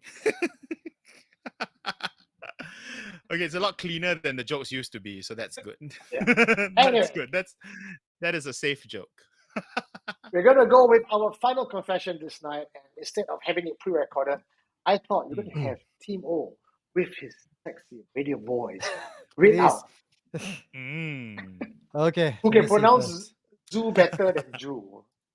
I don't know what I need to wear my Douglas glasses. I don't know what I need to look for them now. I upgraded already. Now different pair of specs already. Okay, hang on. Let me search this. Change that look. Okay. Where am I? Okay, so read this story from Uncle Chan. Is it? That's the one? Yeah, Uncle Chan. Okay. Okay, here we go. It was around 7+ in the evening, almost 8. It was getting dark, but there was still a bit of light left. The other workers saw a silhouette of a man walking towards the tree from the work site. This, by the way, takes place around the construction site, okay? He was wearing a work helmet and safety vest, so he was not immediately recognizable, but the workers knew each other well and could guess who it was. No one paid him any mind. After all, they were all grown men, and the workday had just ended. And the workers were busy packing up, so no one thought much about why Bob would go onto the site where they were specifically told it was out of bounds. It was not till someone saw Bob draw out a parang to chop himself in the neck that there was a flurry of commotion. The workers dropped what they were doing and they ran towards their friend. The first few who arrived tried to stop him, but Bob continued chopping away at his own neck. And it took a considerably long time before Bob collapsed to the side in a pool of his own blood. By the time news got to me and I got to the scene, Bob was cold and lifeless. Police and paramedics were called in, and a full investigation was conducted. When the preliminary report came back a few days later, it said that it wasn't possible for Bob to have killed himself. The force of the blows and the depth of the cuts were not possible to be self-inflicted. But this went against more than a dozen eyewitnesses' accounts. Now, the police didn't know what to classify this as, so they just went with an unnatural death. Now, I was in my container office going through the report, and I really felt uneasy, as if I was being watched. Construction had stopped for a few days, so the site was quiet and empty. And on our own, we were also investigating the incident by speaking to the co-workers. Bob had no reason to kill himself. He wasn't married, therefore he had no marital or financial problems. He got along well with his peers, and he'd been working for only 3 years in Singapore, and I couldn't find any logical reason for this sudden behavior. The problems, however, just began. The whole week, workers in the dorm started reporting having nightmares, seeing the dead worker coming to visit them. Each of them had the same vivid dreams where Bob would stand in the corner of their dorm and try to reach out to them. But they couldn't make out the words he was saying. Now, on the evening of the 7th day, I had an urgent call from the dorm manager. One of the workers got possessed. So I decided to call up the Shifu, who we hired to bless the place, and I told him what happened. Now, he rushed down with his assistant, and they did a ritual, right? Had the red strings, the bells, and the candles. We allowed 2 other workers to stay and help. Everybody else, they had to vacate the place. And whatever offerings we offered, it was rejected. And I saw with my own eyes, the beer can that we were offering, the can just exploded and the beer just sprayed everywhere. Candles that we lit got blown out. And mind you, these candles were in an enclosed dorm with no wind, okay? At that time, my only concern was to pray that the spirit did not jump into my body, and I ended up bringing something home by accident. And so I remember I also started praying. Initially, we believed it to be Bob's spirit, but as the ritual went on, it became apparent that there were a few more spirits present as well. We learned that before our construction company took over, there was another company before us that gave up the contract and they left. They tried to clear the place and they managed to chop down one of the trees. Now, much later on, I met another foreman who had worked in that company and we exchanged stories. Now, that company, I tell you, was plagued with so many problems and accidents that they couldn't carry on anymore. Our company ended up taking over, but the spirits, well, they were already angered.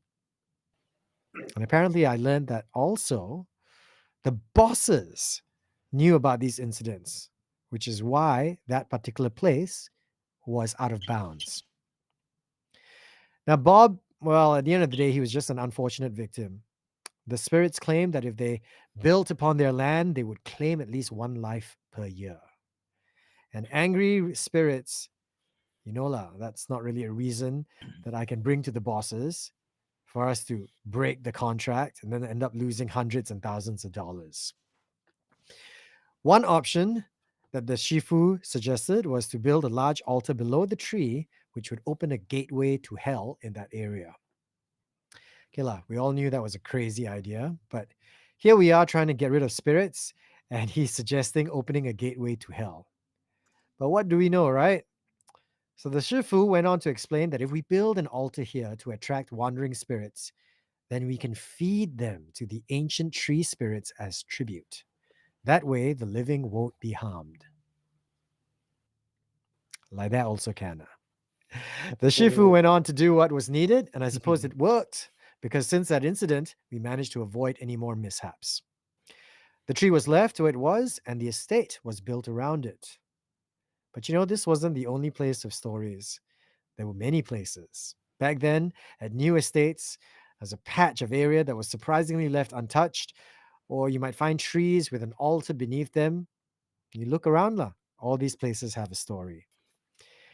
Now, over time, people have forgotten what these places are for. And I've been back to some of these sites.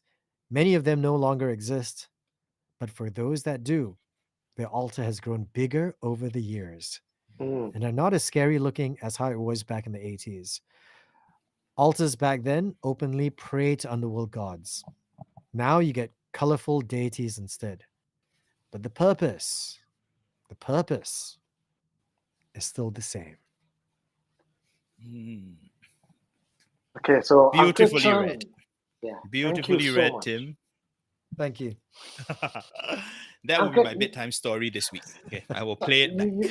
you guys said that it's a long story, but trust me, I sat there and listened to Uncle Chan for almost 2 hours. This is Well, the you're the one who crunch down transcribed it, is it? You transcribed it, is it? Yeah, so a lot of times No when I go wonder out and talk to some all of the people, English got typos all, grammar all off.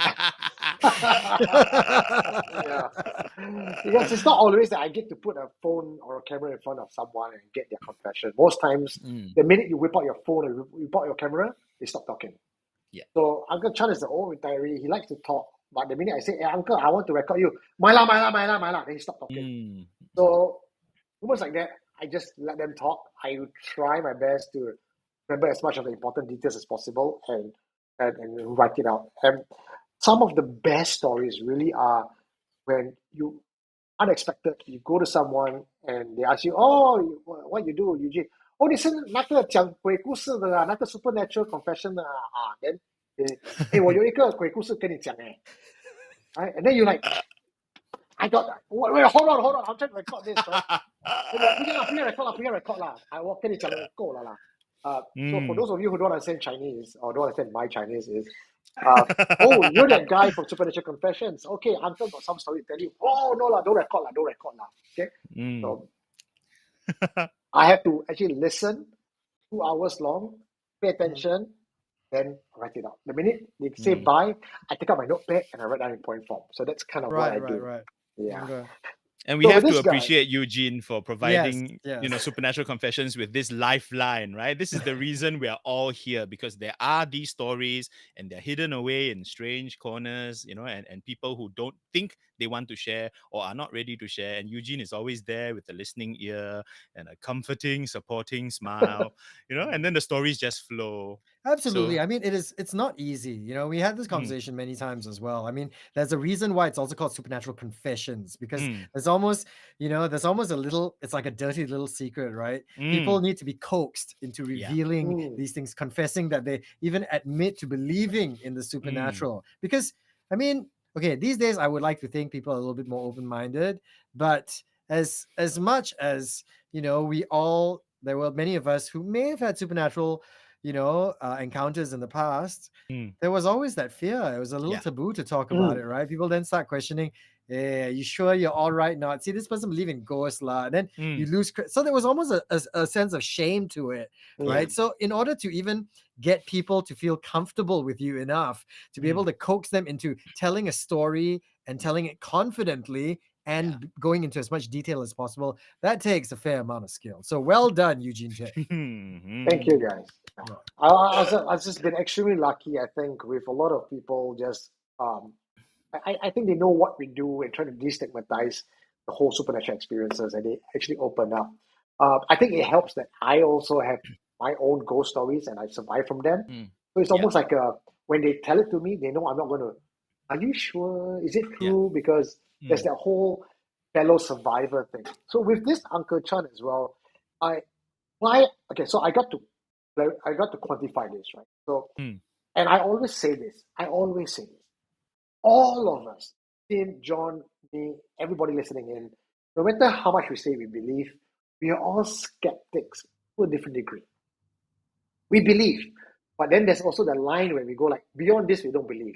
But someone else is able to believe here, but beyond this, they don't believe. So a lot of stories that come by, I actually understand where it's coming from. Do I believe 100% of every single story I hear? Well, in my rational mind, and it's very natural, we try to put reasons into it, but we are not there. I'm not there. But in the case of Uncle Chan, when he's a retiree, he's sitting there, he's like, in my opinion, no reason to fabricate anything, no reason to milk anything off me. In fact, he just said, "Hi, you believe in this kind of thing? Let me tell you." It's almost like I kept this with me all my life because no one believed in me. You young punk, okay lah, let me test you. Because he didn't think I would believe. But here's one thing, right? When we come to bringing down of trees, and true story, guys, I'm just going to share this with you guys.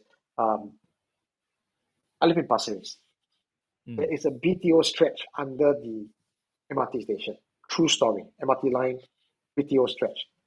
Back then, there was a tree I could see from my room.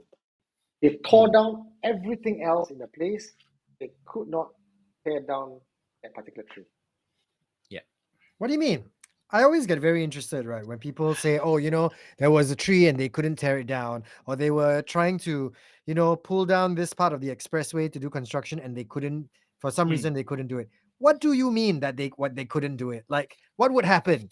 Like if they switched on maybe a bulldozer to try to bring down, the bulldozer would stop working? So in the case of Uncle Chan, in the case of the Botanical Gardens director, when they try to cut down these trees with bulldozer, with chainsaw, the machinery would fail when it touches the tree. And or the person who cuts the tree or attempts to cut the tree will be met with an accident.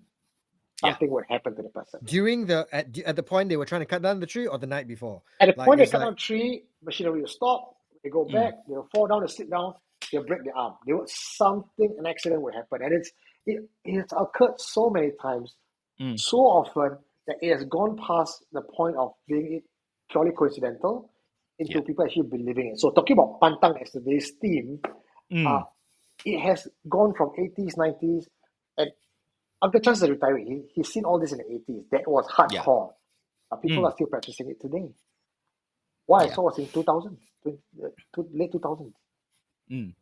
I mean, like what happened to the other company, right? Before Uncle Chan's company, the construction company that got scared away, right? Because everything just went wrong, and I think it's up to the next company to see whether they have precautions that can get them through this safely. If not, take the warning and go, There's no winning this kind of situation. I think when it comes to sites that are protected because there are spirits there are deities there, I'm absolutely a believer. Singapore is full of places like this. I grew up near a tree that was like this in Tanah Merah. There was a very, very old tree with a huge shrine and everything around it developed, but that one, no one could touch it. Finally, it disappeared. So something must have worked. They must have placated the spirit. Maybe they moved it somewhere, right? And did the right ceremonies, but it's always about negotiating, right? Toa Payoh has one big one. Remember the Toa Payoh one? Toa Payoh Central? A huge altar, right? And that one when I was young, I remember that. Yeah. What you talking about? You still young, Jonathan. Thank you. I was setting up. Thank you, Tim. Well done. Yeah. That's the mark of a professional. Yes. But yeah. Toa Payoh. The other place that he told me, so he told me a few places. I remember two. Toa Payoh was one because I remember going to that place, and the other one is over at what's that place? Tanglin area, near Tanglin, near the up the hill, past the American embassy, the drinking spot. There's a tree there with an altar as well. I said these are places with trees that you cannot cut down. Yeah. When the tree is ready, lightning will strike it, but not before that. Near my uncle's house in Kovan, around Covent Garden, there was also one. It was a lovely estate, and there was this humongous banyan tree that was growing out of control. And by all logic, right, something should have been done about it for the sake of the neighborhood. But no, it was allowed to go rampant. It was, right there because it was older than anyone here, any of the houses there. Nobody dared to touch it. I mean, it's funny that we're talking about trees and how much respect goes into trees and the spirits that are associated with that. I was just having a conversation with one of my RPS Radio Paranormal Singapore teammates the other day, and we were talking about Bali, right? And in Bali, they truly believe in the spirits of the trees. Not so much. Oh yes. Not so much that they won't cut it down, but they will wrap like sarongs and cloths and beautiful pieces of baju around the tree. Now, I mean, if you go to Bali very often, right, there is a place. I mean, if you eat babi guling, right, and most people who go to Bali love to eat babi guling. It's like it's that suckling pig. And there is this place in Ubud, right, which is called Ibu Okas, right? And Ibu Okas is this like multi-story, shop house, right? And the funny thing about it is, smack in the center of this place is this giant tree. And every time I went there, I'd be like, "Yeah, a place of business." You know what I mean? The first thing you do is you cut down this tree, lah. You know what I mean? The amount of space is taking up, and right in the center of your dining area, you would have so much more space to put more tables, extend your kitchen and stuff like that. But they just never did it. In fact, if anything, they dressed the tree up and all that. They've kept it in that, and they will build around it. Any renovations that go on around the tree, never through the tree. They won't cut the tree. And that was the more when we study, we realized, over there, trees are king. You know what I mean? They will build around. They will never cut down a tree for a building. They will build your building around the tree. Correct. Yeah. Because then not only do you placate the thing, but you get them on your side. Whatever entity is in that tree is now going to protect you because you are part of the tree now, right? And that's beautiful. That's the family tree. I like the way that sounds. Yeah. True story. This one was from the director of Botanical Gardens. She's the ex-director, so she left and she told me the story. So safe for her. There was a death of a foreman in the Botanical Garden project because he was forced to cut down a tree that would not be cut, or rather, not even cut, was to uproot and move it. And he was. What happened to John? Hold on, my neighbor is at my door. Let me go and check what's going on. Oh, okay. Carry on without me. I know. All of you are thinking the same thing. His booty call appeared too early.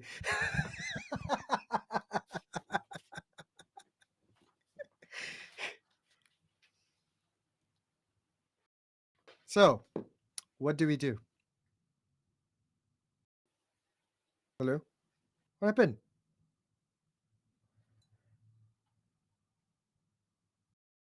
Hey, are you there? Hello? Okay, so apparently something weird is really happening because I see that I'm still talking, but the others have just completely disappeared altogether.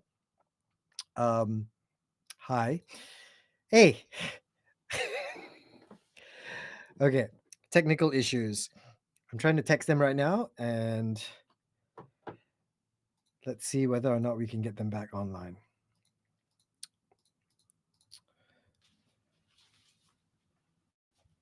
Hey, are you there?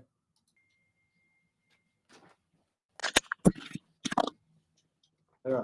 Use my memory speaker. Okay. No choice, bro. Okay. No choice, bro. Oh, man. One cannot see, one cannot hear. Hey, okay, I'm WhatsApping them, okay, because clearly they cannot hear what we are talking about. Oh no! Still on live. Okay. I came back. Are you there? I came back to a scene of chaos. What happened? Yes. Where's Okay, so Eugene? basically, once you disappeared, right, John? Like for some reason, like your screen went blank, and then Tay, like his mic got cut off, right? So I Oh, was like the dear. only person on, and I'm like, just talking in my drunken state, going like, I wonder who was Jonathan's booty call that showed up maybe early. And then after that, Eugene completely disappeared off camera. Oh no. Okay. I hear Alvin. Yes, the voice of God. Yes, Yes. we're still Hello. here. What happened to Tay? Yeah. Okay, all right. Oh, okay. Right. Okay. No, so it wasn't so talking about trees, right? My neighbor was trying to tell me that my plants had been blown over by the storm. Which one? The succulent? Huh? No. I have some big plants outside, which unfortunately are light but tall. And today's is it storm blew storming? them down. No, but is it storming right now? Much earlier today. I have not been Oh. out of the house. Okay. Yeah. All right. So he's back. Are you Yeah, back, so Eugene Tay? yes, we can all hear you. You Okay, completely freaking disappeared. Like both you and and Jonathan just completely disappeared off the stream, leaving my bozo self here on by myself. Okay. So are we still talking about trees?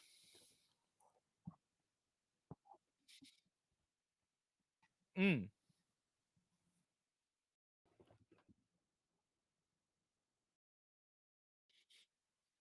Right. Mm. Oh. Yeah, Ivan says cannot hear you. Red Spiker 84. Oh. This smooth operator need to be downgraded already. Okay. Can you all hear me now? Testing. Yeah, there's a delay. Yeah. Can? Can't hear Eugene. Hello. Alamak, That- Eugene. That was a while ago. Hello. Still cannot? Oh Yeah, no. see Okay. that. Echo. There's an echo. What's the? Okay. Still cannot hear. Still cannot hear. Okay. I Oh. was saying that it was the Yes. foreman who was Mm. going to cut down a tree, and then he was possessed and he took his life the next day. Right. True story. That Which one, is exactly what's happening to Bob at the beginning of this confession, right? Mm. You know, taking out the parang and chopping his neck, right? And I mean, I was really struck by that, just that image, you know, of a guy standing there and just chopping at himself, and with apparently strength that was unreasonable or inhuman strength, right? I So don't that's- even understand the biology of it, right? If someone were to chop at your neck, right? Mm. You got like nerves and all sorts of things going on in your body, right? Wouldn't your body just blank out and you just collapse? I think you're beyond pain at that moment, right? Because something else is driving you rather than your normal system. He's not feeling the pain, And I mean, one of the things we often hear about possessions is superhuman strength, right? Yeah. And they're talking about the cuts, right? Forensically, I think in the story, right, the cuts that they saw and they examined were too deep to be made Yes, by but himself. so even then, right? I'm like thinking, okay, you can talk about the mental issue of it, the psychological. Yes, I bore through the pain, right, and I carried on doing that. But I mean, just the physicality of it, the physiology of it, right? Mhm. If you cut into, say, your carotid artery or something like that, Yeah. and he was using a lot of strength, with all that blood that's not making it to your brain, your body would just have collapsed. He wouldn't have been able to stand there for minutes just chopping away. He would have lost too much blood that Yeah. his entire system would have just broken down. So the I fact don't- that he could have done it, I just don't understand the biology of it, I don't imagine he was chopping for minutes, lah. I think in that moment of terror, expanded by the tele, right? It feels, cinematically it's very long, but I think it really would have been just a few chops and that's it. Yeah, The human body can't take more than that. Yeah. That's what. Yeah, I agree. So I mean, that was a yeah. little bit confusing. Once again, where was the camera footage? I mean, Yeah, security cameras exactly. and all that, right? But I mean, it's impressive and slightly awe-inspiring, right? What these spirits will do to protect their land. And how harsh they will be, right? And how I think how ancient and powerful this spirit must be if it wants, one human life a year. I know? like that. It was. I mean, I thought it was interesting that he was so specific. You know what I mean? It wasn't just bad things will befall you. It was I will take one life a year until you leave us alone. So if you think about it from from an investigative point of view, this is the voice of someone who's done it before, right? He's made these types of deals before, Yeah. with villagers, with kampongs, whoever has tried to encroach upon his land. this is not new. He's not winging it, 真的是当时 right? He's got a price tag, Yeah. you know? Okay. Yeah. I mean, at the end of the day, they still carried on, right? I mean, so I am wondering what is the deal that they made at the end of the day? I mean, the Shifu, right? Eugene, just to check, right? So the Shifu did go ahead and build the altar yeah. to lure other spirits. Yeah, Yes, so but now to this day, did he say that the altar was still there to this very day? He did not speak about the particular altar for this particular site. He was talking about how there were altars in multiple sites. This was just one story. And Right. some of these altars have been removed. The trees also have been removed. Yeah. So Okay. what I thought was really cool was the ingenuity of the Shifu saying that, okay, tree spirit, you need a soul, right? I put an altar here. You bring in all the wandering souls. You have a buffet on the wandering souls. You leave the living alone. How is that fair for the wandering spirits who just walk there, pick up the food to eat, and then cannot suck in by the tree? Yeah. Is that really what they do? Do you offer other souls, I suppose, wandering spirits, to feed a larger entity? This is a rare story. It's a very rare case. Yeah. My understanding, again, this is not science, this is my understanding, is that the spirit realm deals with rules and deals with promises. So a soul is a soul. If I can outwit you and give you a soul, you have to let the living go. Because I forfeit Yes, my but I promise. mean that soul is not yours to offer, right? To this situation, it was not even the fault of the guy who cut off his neck, but the tree spirit wanted a soul, period. Yeah, So, I know. yeah. But what I'm saying is to then, open up a gate to hell, right? So that the tree spirit could feed onto all these other souls. I mean, can you just feed onto random souls? No, what? It's unethical for me. It's unethical, It's right? unethical, yes. Yeah, it's definitely unethical.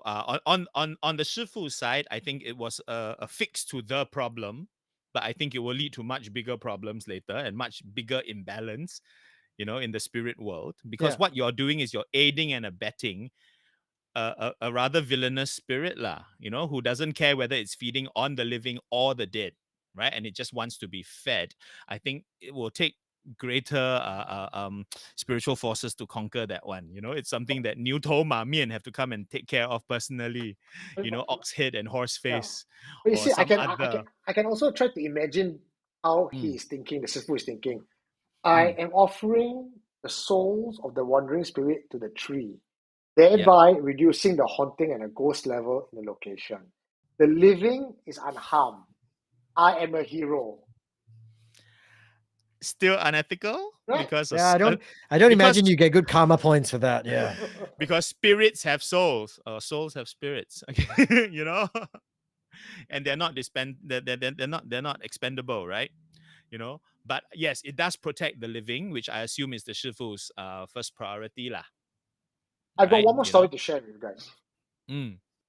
This one was at one of Hey, bro, before we carry on, what is up with your echo? There's this echo that's going on. Echo. Is everyone hearing the echo? Everyone is hearing the echo. I looked at the comments; they're all hearing the echo. Okay. Still echo because the echo part was above. Yeah. Now it says all good. Oh.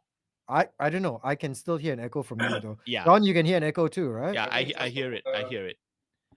Yeah. If the rest can't hear it, then okay. Okay. All right. Okay. Yeah. Okay. Carry on. Okay. Yeah, Eugene, you were saying your other story. Okay. There was a DBSS built construction. Something went wrong. I knew this person. Okay, he is a Tibetan spiritual practitioner, and he does this not for a living, but for to help. He has a day job, but he has a calling, and he has to fulfill this calling. So the people who call him and say, "Can you come down and solve my problem for me?" and he is obliged to.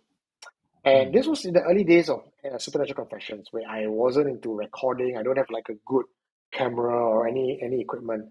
I went down with him, and I saw an entire procession where he has to find the ghost, find the source of haunting in the very large estate, find the spirit, pin it with a Tibetan dagger, tie red threads, run a ritual. Mm. And after that, Right. no problems. Mm. Because prior to that, there will be weird accidents, brick falling from the ceiling, people being pushed off the stairs. So one of the paranormal activities that happen in jobs that you don't see is very much in the construction firm, because those are not the kind of stories that really gets out. So when I talk to Uncle Chan and I talk to all these spiritual practitioners and they tell me this kind of stories, it's really something very fresh. It's not your common everyday confession. Actually, when you mention Tibetan monks, right? There's a quite famous legend in Geylang. Right? I've heard it from at least 3 different hawkers, and they say that there used to be a house somewhere in Geylang, they wouldn't tell me where, that was so notoriously haunted that armies of monks and mediums and priests have come and tried to do their thing, and nobody could cleanse it, right? And apparently, one year there was a visiting Tibetan master, right, passing through Singapore. Right. And so they invited him to come down, and many other monks and all that came to see what he would do. Right. And he went in on his own. And when he came out, he said, "Oh, this house cannot be cleansed." And they asked him, "What does that mean?" He said, "Oh, it's a fire spirit. It must be destroyed, wiped off the face of the earth. It cannot be placated. It cannot be chased away." And did he manage And to he destroy the spirit? apparently he did it. What does that entail? He and his team, nobody knows, because no one was allowed to be privy to this, But this is told as a legend, lah, But I think what it does seem to suggest, right? And Alex Chu mentioned it in the comments, right? He hit the nail on the head. If you remember a Chinese ghost story starring Leslie Cheung and Joey Wong, right? It shows you exactly that kind of hierarchy. There are poor little spirits like Xiao Qian, who are servants and slaves, or in this case, food, to spirits like Lao Lao, who is an ancient tree spirit who can build her own empire. And, basically they can become the mafia of the spirit world until someone comes along and, takes care of them, lah. So I think there's all this exciting stuff going on, right, in the spirit world. There are rules, like Eugene says, but there are also rule breakers. On another note, sorry to interrupt there, right? Yeah. I just saw this message, right, from Mark. Was it Mark? On the comment section that says, Tim always smiles when Geylang is mentioned. Geylang. That's because, Geylang is interesting for so many different reasons, right? And, I'm always thinking, like, which hawker is this? You know what I mean? I half expect John to go, and by the way, right, this place was haunted next to this hawker, right, which does the best beef noodles, right? And I'm waiting for like food tips from this guy, right? But he doesn't get into it. Those are the real secrets. You'll never hear those. Okay? Where the Tibetan monk had supper after he destroyed the demon, I will never tell. Okay. Tim, I want to know, like, I know throughout all these years, right? That, it's been what, 2 years since the last time you hosted on SC with me? Who are you talking to? Me? Tim. Tim. Yeah. Have you had any experiences? Because you were the guy who, between ET and me, you were the virgin. Have you popped your cherry yet? Thank you. You are so sweet. Actually, it's funny you should say it, right? I don't know if I mentioned this to you recently. Okay. Do you remember when a few years ago when we were doing this show, right? And I never took it very seriously when we were doing these things together. There would be random people on the Facebook Live who would say, "Hey Tim, we are seeing things behind you," and stuff like that. And we always didn't take it very seriously. We thought they were just like, taking the piss and all that, right? I took it seriously. What are you talking about? You didn't, lah. You were the reason for most of that. But whatever, the funny thing is, right, that for the last and I only found this out recently, okay? For the last 2 years, okay, my son apparently would be waking up every night, and sometimes a few times in a week, and he'd be crying, or he'd come running out. And back when we first started, he couldn't really talk. Now he obviously talks a little bit more, and he would come running out. He would have, "I had a bad dream," and he'd wake up, he'd be crying and stuff like that, right? He'd say, "Oh, I would dream of a ghost or a monster or something like that." And truth be told, I didn't really take it very seriously till one day I spoke to my helper who sleeps with him, and she says, for the entire time that she's come to work with us and she's been living in that room, sleeping in that room, she can't sleep. She just wakes up every night. This is in this house, right? Which I never Right. knew, right? And the only reason it actually came up was because there was one night where my helper had gone back to the Philippines and my mother-in-law came to stay. My mother-in-law is a very Catholic religious person, right? And so Charlie, my son, came to sleep in our room. She went to sleep in his room, and she said she just kept having these dreams. She kept waking up because she felt like she was being oppressed, right, spiritually. And so at that point, then that's when I was like, okay, you know what? I need to start asking these questions. Okay. I need to start asking my helper, like, what's been going on? And that's when she told us that yes, Charlie, he would wake up, he would have these nightmares. She wouldn't be able to sleep for like every night for the entire time she's been working with us. When she went back to the Philippines and she spoke to her family and she told them what was going on, even they said usually if a child wakes up, sometimes if they vomit and they're having bad dreams, it's because something is trying to chocho them. Okay. So all this happened within the last 3 months, by the way. And to be honest, part of me also felt a little guilty. It made me wonder, right, if maybe because of all this supernatural confession stuff that I started with Eugene, That's right. right, kind of brought stuff into the house, right? My wife was the first person to say it. She's like, Sila, you and Eugene Tay, see what you bring into our house. Right? Okay, I'm going to volunteer to make up for this. Wait. Hang on. Before you carry on, right? So eventually, right? Okay, I was like, okay, I can't do this anymore. I actually called a priest, someone from church and all that to come and bless the house. And the funny thing is, and legit, okay, ever since the priest came to bless the house, my helper has had no problem sleeping at night. My son doesn't wake up anymore. And remember, this is not suggestion. I cannot suggest to my 4-year-old son. Okay, this is something for some reason he just don't wake up anymore, you know, and have those nightmares anymore. Tim, why you never told me go your house and investigate? Why you go and cleanse first? No, I got nothing. I was scared you might bring something worse. Oh, that's what I brought to Ivan's house the last time. Oh man. So yes, there you go. Oh. Anyway, it's good that you solved it. It's good that you solved it. Yeah. Wow. Who knows? Now that we are doing SC again. Oh no. Oh, what happens now? And then tomorrow I got to go and call the priest to come back again. Right? You better keep him on speed dial, okay? The wife is gonna go, Sheila, Eugene again. That's why. Always Eugene. If not, I tell you, haunted by the two Eugenes. If not Eugene To, it's Eugene Tay, right? Well, I think you know what we should do, Tim. Right after this, we should just go for supper. That's what we used to do last time. Makan after show. Anywho, it's really 12:15. We are past 12 o'clock, before 12:30. I still see a lot of you right here watching us. This is the pilot episode, you know, and it's a bit of a walk down. I know what he's going to say. He's going to say, let's go for a Ask Me Anything session. No. Because he loves to do this when we all need to go toilet. No. I need another bottle of wine. And also my equipment here cannot last that long. Anyway, thank you so much for joining us tonight. And this is the pilot episode for 2023. We are going back to roots. As I think you probably can tell, it's a lot of the confessions, a lot of the dissection of it. And I just kind of love where we came from, and we want to kind of give homage to that version of Supernatural Confession. Also, we're going to have the hosts coming back. We have JDC, Kim, Sonia, Bill, Matt, all the ones that you love, and new ones that you have not heard of. Next week, we have Belinda. Now, many of you who do not know who the hell Belinda is the MVP at the live show. When she was there as just an audience and she started talking to people, apparently I was being pulled. Eugene, you got to come and talk to Belinda. And I managed to get confessions from Belinda, and she was born with a third eye. She could see ghosts. And she's coming on board next week as our guest host.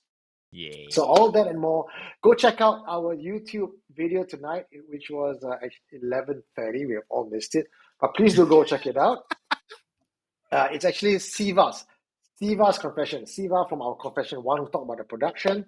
He's actually going to talk about how there is, or maybe it was, an entity in his house that apparently claimed the life of his father, and about to claim the life of his mother. and send his brother to prison. So go check it out. This is one of the okay. subtle horror that Mm. can kill. Something different for you guys. Well, it's been a blast, Tim, having you here. It just feels like the good old Yeah. time, especially with Well, thank you. Thank you for having me. It's been a while since I did a live stream. I'm very excited. I said this in the past, you know, what your it's Alvin de Cruz, smooth operator, the Eurasian sensation, voice of the voiceless. Does he still go by all the nicknames I gave him at the beginning? Yeah, but except the smooth operator today, I had to cancel it. I got to take back the password. He's all right. But I mean, you know, I am very, very excited for Supernatural Confessions. I said this when you moved on to your next generation of Supernatural Confessions. Well, now you got new merch, is it? Look at that. I feel like wait.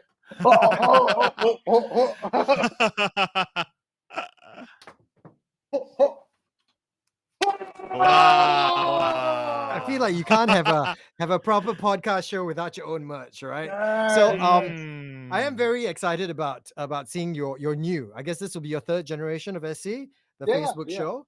And to see what it happens. I only believe big things and better things happen with each generation. And now, of course, with you, with John, as much as I will miss your ghost mortem, I think it's been a long time coming that you come onto this Friday show as well. I'm excited for only bigger and better things for SC. So thank you very much, guys, for having us. And if you are a big fan, remember the whole Supernatural podcast community is one big family here in Singapore. SC is awesome. If you want to add to your listening collection, you can always hunt down Radio Paranormal Singapore on Spotify, on all the different podcast apps. And who knows, maybe you can convince these boys to maybe guest appear on my show as well. Nice. All right. Well, we'll see you guys next Friday. I'm going to convince the boys tonight to go out for supper. But until next week, you're watching us on Supernatural Confessions Friday Night Live. Do check out our Spotify, buy us a coffee if you like to, or just hang out with us, click subscribe to our YouTube channel. That would do us a lot of help. Good night, everybody. And don't forget Wednesday, 8 p.m. on The Fringe, first episode of the new season. Support Bill and Matt. All right. Oh, we always leave with a punchline, our own tagline. Tim, what's yours? You had one before, right? What is it? No, it was we all had one. It's Supernatural Confessions for Supernatural until our next installment. My name is Timo, and he is Eugene with what? Asking, is it the Hantu? That was your thing, right? You'd be like, Eugene, is it the Hantu? Is it the Hantu? And then with Jonathan. I don't have a tagline. Okay, yes, I do. Okay, it doesn't matter whether you believe in them as long as they believe in you. I like that one. I think, Eugene, you need to level up yours as well to match the awesomeness. Okay, I got one. Okay. The greatest trick that the devil has ever pulled is to convince you that he doesn't exist. Yeah, that was one of my best tricks. It was. Which means, my name is Timo. I am the devil. Till the next installment of Supernatural Confessions. Enjoy. Good night, everybody. Bye-bye. Good night.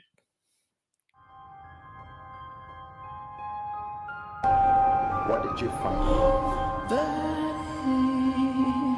You're listening to